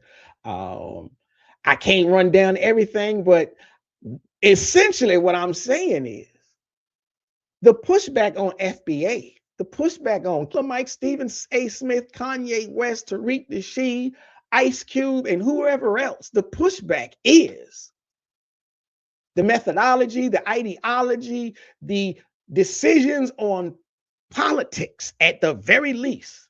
This idea that we need to sit out elections or vote against our best interests, which means vote for a Republican, that's pushback. But this brings up another good point, because here's another big fancy vocabulary word. there's this thing called accelerationism. Now, some observers will try to give this a sophisticated, intellectual, pro-Black radical framing. They will say what Stephen A. Smith, what Killer Mike, what Tariq Nasheed is describing is a form of accelerationism. It's a political theory that things must get drastically worse before the system collapses and real structural change can become possible. Accelerate, speed it up, help it hurry up and get over the cliff. Cry havoc and let loose the dogs of war.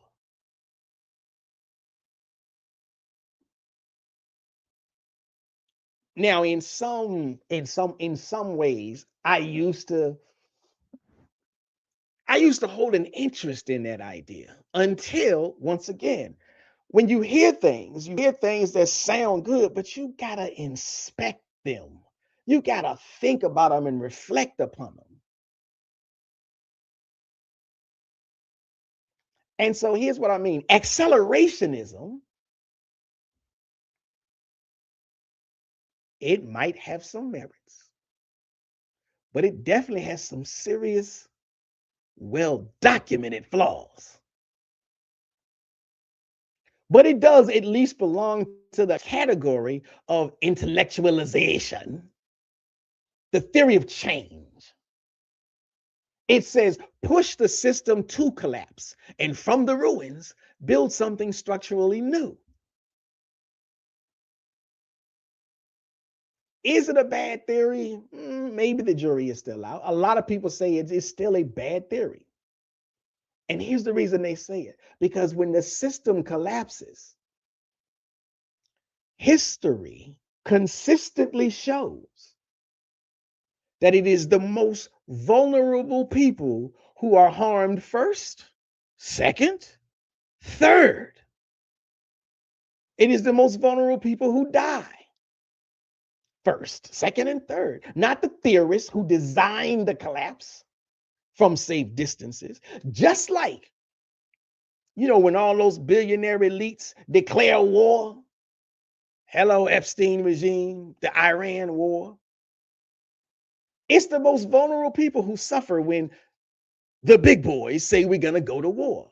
The people, the little guys who join the military to fight for their country and they get a leg blown off if they come back at all.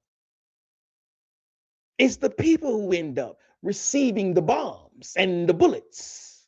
They get thrown and dropped. Not the designers, not the commanders who get to sit safely in a bunker, strike there. They're all laughing all the way to the bank because they're getting them big checks. That's accelerationism. And the only thing that can be said that is good, really, in earnest about accelerationism, at least it has an end point. At least it says, after the destruction, there will be life again.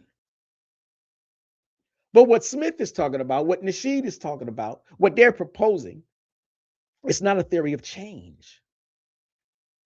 They're not saying vote Republican in order to collapse the two-party system. They're not saying vote Republican to build an independent Black political infrastructure. They're not organizing toward any post-collapse alternative. They're saying vote for the party that opposes your interests. And somehow the party that has been taking your vote for granted will suddenly begin competing for it. Now, I don't know if this is even making sense, but I'm going to try to, if we put this in dating relationships, if you're trying to win the heart of one woman, you think you're going to do that by going out with the other one? That's what they have. That's what they're saying. So for me, it doesn't make any sense. That's not how you get leverage.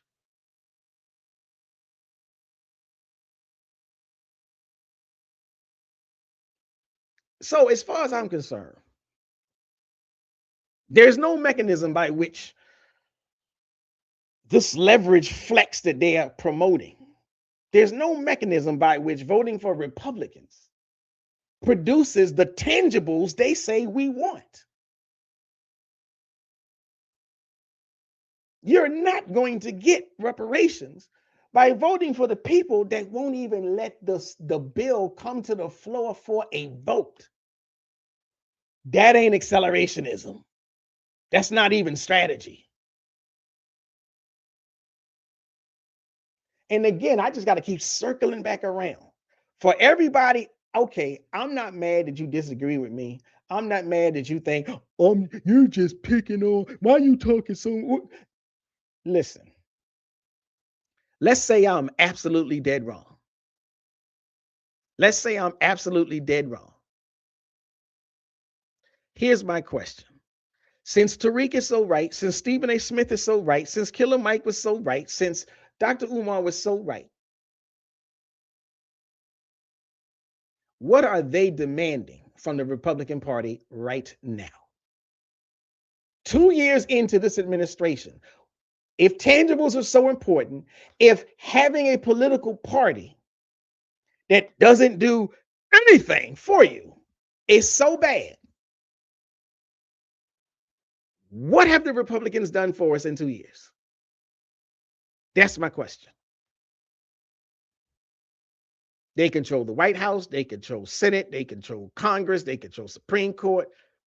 If the flex was real, if the leverage argument was real, it ain't no different day in 2026 than it was in 2024 when they made it. It ain't no different in 2024 when they made it than in 2022 and 2020 when they made it. If the flex is real, there's got to be some tangibles that have come from it. Right now, the only tangible I'm aware of is we don't got a Voting Rights Act no more. Where is their ultimatum to the Republicans? Rather than say, okay, we voted for you in 2024, and now if you want us to come back in 2026 and keep voting for you, where the tangibles? No, we don't need no tangibles. Not right now, family. We don't need them right now. Right now, we just need to keep voting Republican because the Democrats ain't did nothing for us. They don't have a demand because they already know that the answer is no. They already know that the answer is a closed door. They already know that the answer is get out of my office.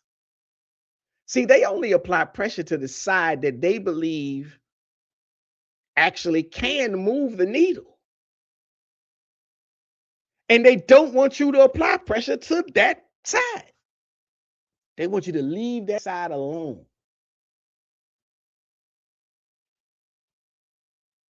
So here's my thing.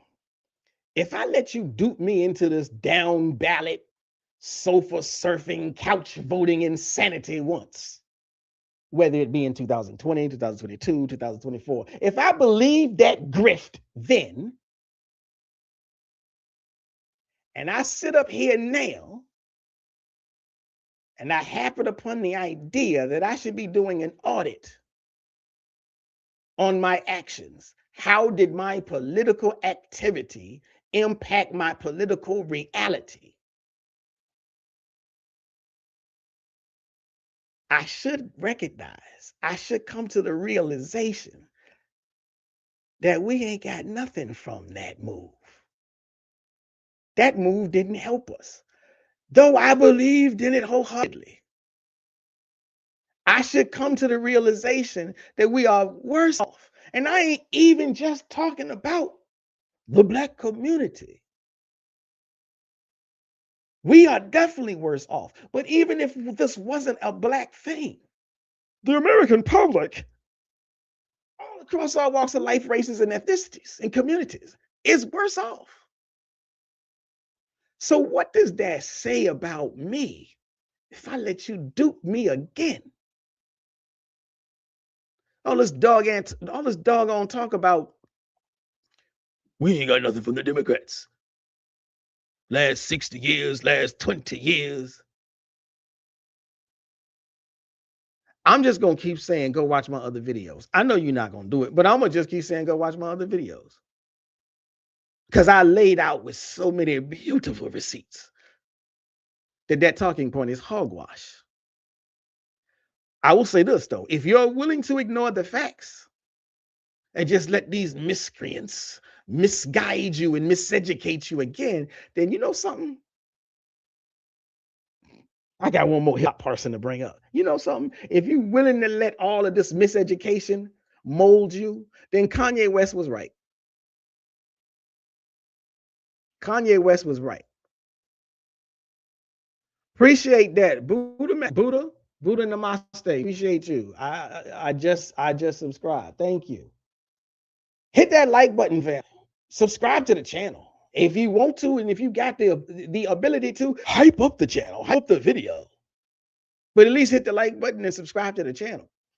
Hit the notification bell and hit all so you get all of the live notifications and whatnot. But if you're willing to let these miscreants miseducate you again, I give you grace and space if you fell for the okie doke in 2020, 2022, 2024. If you fall for it now, then Kanye West was right. Slavery is a choice. And in that respect, the only thing that was wrong is that he framed it as a statement of historical analysis. And as such, that was dead wrong. It was dead wrong then we made it. There's no recovery from it. It still remains dead wrong today.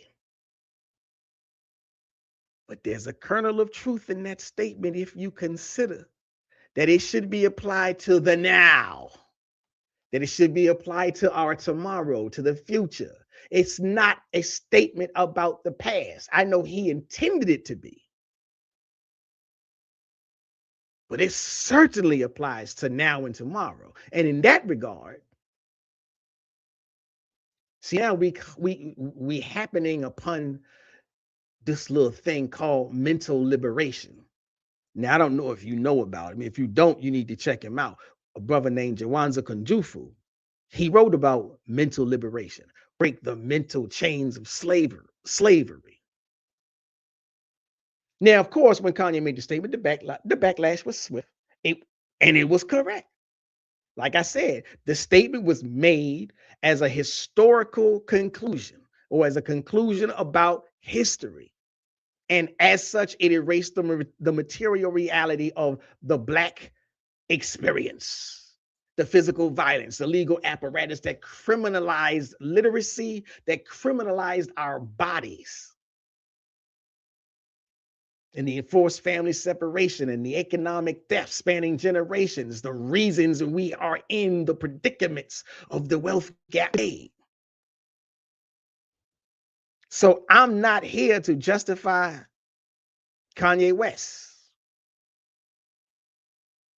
But today, in 2026, with the Stephen A. Smiths of the world, with the Tariq Nasheeds of the world, with the Killer Mikes before the pivot, when they make the argument that we need to sit it out or vote for Republicans, when they make the argument that the Congressional Black Caucus ain't did nothing for your family, they make these statements as a voting proclamation, as an instruction about what you should do with your voting power. They are saying choose to vote for the party that is actively destroying the Voting Rights Act. They're saying to get the best leverage out of this game, we got to vote for the people who are trying to get rid of the constitutionally amended freedoms and protections that our ancestors fought for. But we proud to be American. We ain't African. We ain't Pan-African. We American. Even if America don't want us to vote, even if America spends $1 billion to keep us away from the polls, even if America says we're gonna change their polling location the morning of the vote, and we're not gonna tell them. We just gonna sit back and watch them go to the wrong location, and then we gonna tell them an hour before the polls close, what y'all doing here? That's the America we proud of. And we don't need to vote for nothing. Choose the party that's banning the history of your ancestors from public schools. Choose the party that has made clear through legislation, through executive orders, through judicial appointments, that the legal infrastructure protecting your civil rights, it's not a priority, or at least it's not a priority in the sense of letting it remain packed. It's a priority that we're trying to pull asunder. And Tariq wants us to think that's agency. That's political power. It's Kanye's ideology. Again, not as a philosophical provocation about our historical reality or our ancestors and their pain, but as a practical political playbook for today. When we follow Tariq Nasheed, Stephen A. Smith, Killer Mike before the pivot, Ice Cube, when we follow this don't vote Republican zeitgeist, we are following the path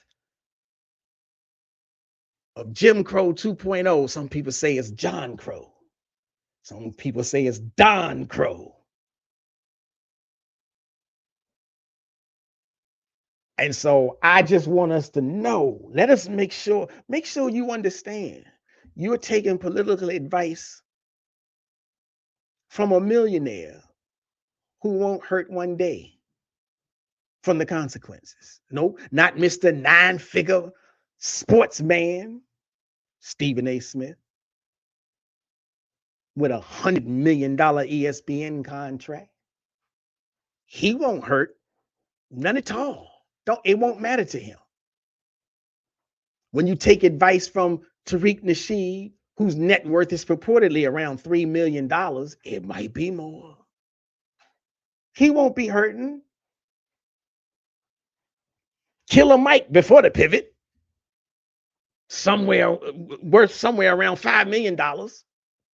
So if he gets it wrong, he won't be hurt off of it, but you will.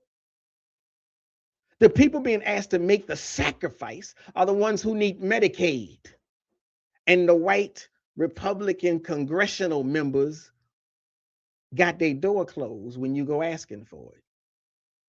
The people being asked to make the sacrifice are the ones who live in counties where federal civil rights enforcement is the only thing helping keep those racist sheriffs from writing ticket after ticket after ticket just to get money out your pocket so that they can fund their own organizations. The one whose grandchildren are sitting in schools that are now being told their history does not exist, or that their history does not matter, or if they are being taught about Black history, they're being told that we enjoyed our time on the plantation and we garnered good working ethics and job skills and the good Lord Jesus. That's who you voting for when you don't vote for the Democrat. That's who you voting for when you say, well, we don't need them Black people in office.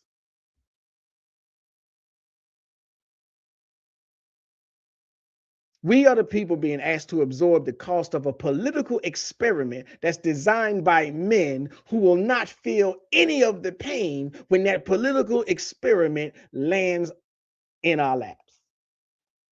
And I'm sorry, that ain't leadership. No matter which one of them brothers said it, it ain't leadership. That's exploitation. That's miseducation.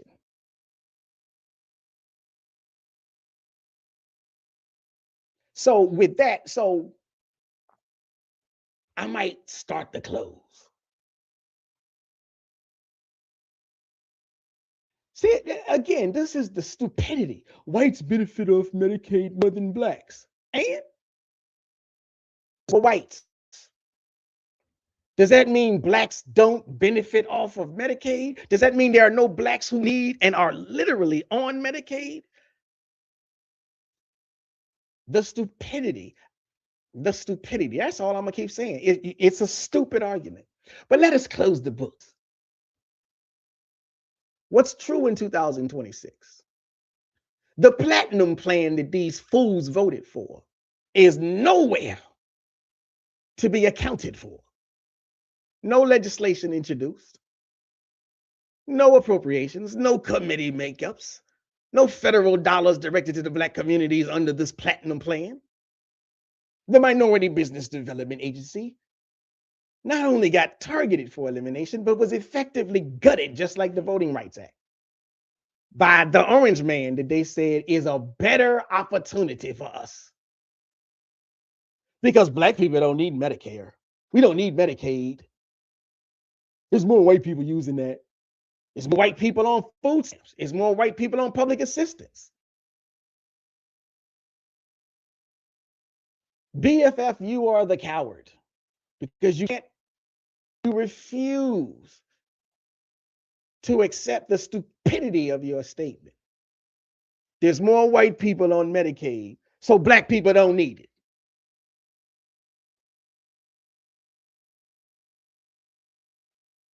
The reparations legislation from the Republican majority, oh yeah, wait, where is it? How many bills did they introduce? Just that?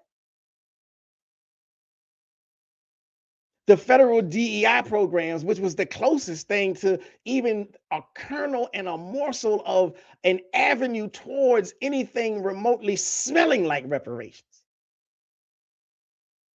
The Republicans dismantled it. And I know more white women were the recipients of the DEI programs. That's why over 300,000 Black women got removed, got purged from the federal government agencies, because more white women were impacted. But you don't care about the people that got hurt by your stupid political decision, because to you, it didn't affect you. Black history in public school curricula. You don't care about that either. Of course you don't. You don't know nothing about Black history anyhow. All you know is Hidden Colors, and more than half of that was fake. And now we come to federal voting rights enforcement, gutted. That's the 2-year flex. That is the audit. That is what we got. Listening to Tariq Nasheed, listening to Yvette Carnell, listening to Antonio and Killer Mike, and everybody else that said the Democrats ain't did nothing for you. Now we might not ever have. Now we might not have any Black political representation. Let me see how you gonna get it then. Because Trump ain't giving you nothing. Trump ain't giving you nothing. So the strategy was to gain leverage. How much leverage we got now? We followed the advice. We followed the Tariq Nasheed game plan. How much leverage do we have today? In 2020, 2022, 2024, you said the strategy was to gain leverage. So I'm here to ask you. The coward is the person who cannot answer this question. You stood on your principles. You stood on your square and said, it's better to vote for the Republicans. What did we get for it? How much leverage do we have? If you was 20 years old when you started this sojourn, you 26 now. If you was 30 years old when you started this FBA sojourn, you're 36 years old now. And what have you gotten?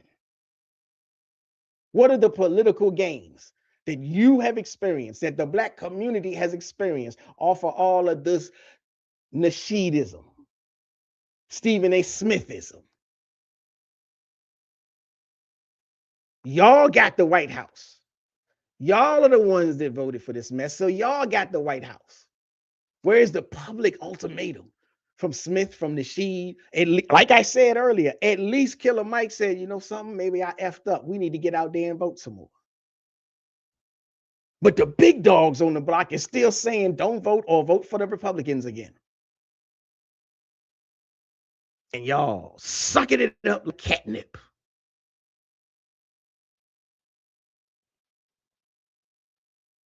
So I'm going to end with this. Something sitting underneath this. Like I said, Kanye West said slavery was a choice. The prophets of FBA politics are trying to turn slavery into a voting strategy. New age slavery, Jim Crow 2.0. They ain't waking y'all up. They asking you to walk backwards into a burning building while they watch from the outside in the air-conditioned media suite with contracts in one hand, algorithm paychecks in the other hand. They ain't delivered one single policy, and you don't care. They haven't delivered one single legislative act for the Black community, and you don't care. Not a single check, not a single protection, not a single formal demand to the party that they telling you to vote for and you voting for like a good little cult follower. Now, what they have delivered is a 2-year head start for the forces most interested in dismantling the institutional floor that 3 generations of Black political struggle produced. Real leverage is not switching your vote blindly based on a 60-year calendar because you don't think anything has occurred, especially when the truth is, kind of stuff has occurred. Real leverage is what Black voters have done every single time they have moved from one political party to the next in this country's history. We move toward a specific, concrete, competing legislative offer. Whether it was the New Deal, the Civil Rights Act, the First Step Act, there were specific legislative policies being documented and being delivered. Now, this is what I'll say. Whenever the Republican Party is ready to make an offer, well, they did make an offer. It was the Platinum Plan. And they put that in writing and delivered none of it, not one iota, as your boy Jesus said. But you're going to fall for the okie doke again. But we could have that conversation if they were actually going to offer something, because accountability is indeed a two-part obligation. But if one party simply says, I ain't got nothing for you, man. So voting for the people who are actively dismantling the floor that you're standing on, and you call that being woke, what you are is sleepwalking like a zombie. And for real, I don't care which self-appointed political teacher, influencer told you to jump off the cliff. If you jump off the cliff, you just stupid. It's stinking thinking just to see, no matter who said it.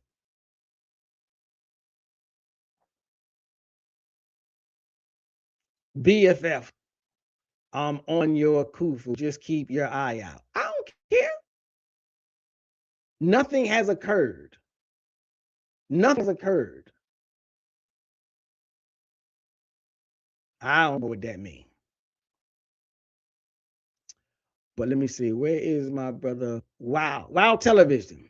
Let me see. What was that? I see a comment you made, but I can't find it. Okay, so BFF says, I'm not a Republican. I didn't say you were a Republican.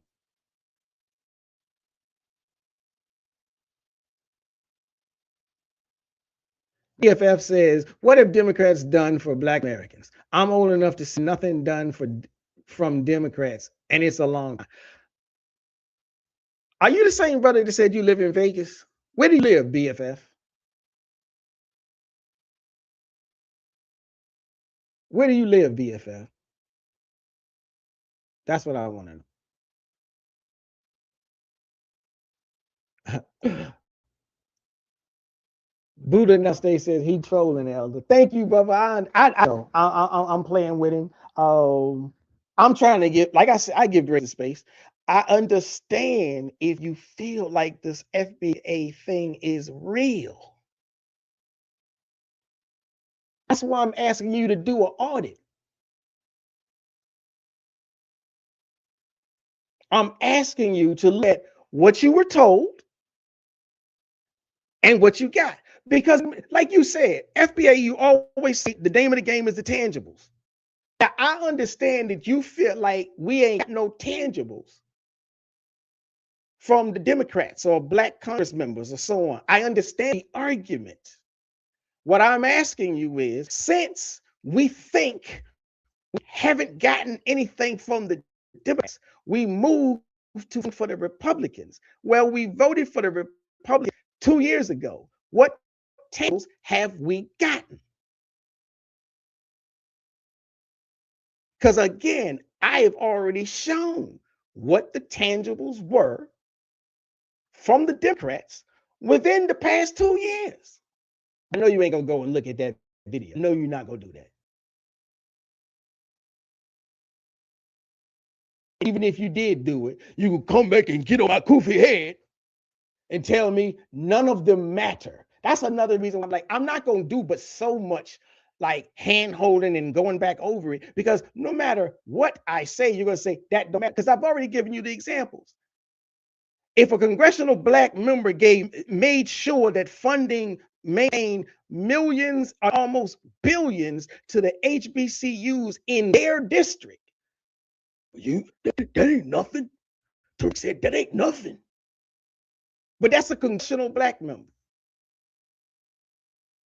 If a congressional black member made sure that the people in their district who were farmers and were getting shut out of money that they needed to maintain their farms, and the black congressional caucus member wrote the legislation that got them their money. But Tariq said it ain't nothing.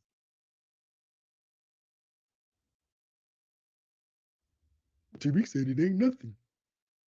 Then BFF says, I've watched you for a while and you talk HBCU. Okay, and yes, I do HBCU. My babies don't go to HBCUs. Again, one, I don't care where your babies go. I really don't. I literally don't give a rat's where your babies go. And here's the reason why. I talk about HBCUs not because I went to them, although I did and I'm proud of it. But I don't talk about the HBCUs because I went to them. I talk about the HBCUs because when you look at the statistics, HBCUs have graduated more black people than PWIs. HBCUs are responsible for more black doctors, more black lawyers, more black accountants, more black teachers than PWIs.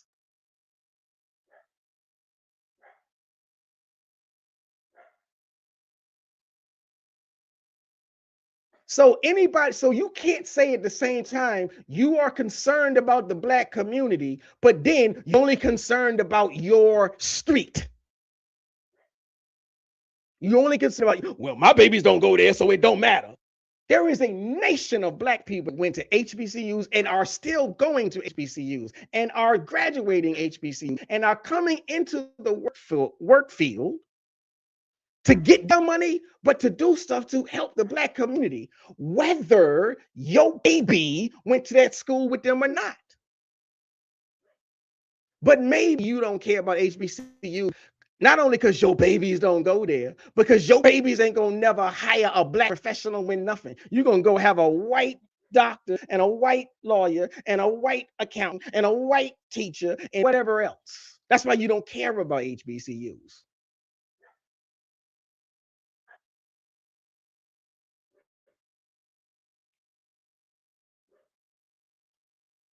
Wild Television says Trump said we don't deserve reparations. And Tariq said, that's good. Let's focus on Africans. BFF troll. I've been trying to give him space and grace, but BFF is a whites go to HBCUs also. And what that got to do with the price of tea in China?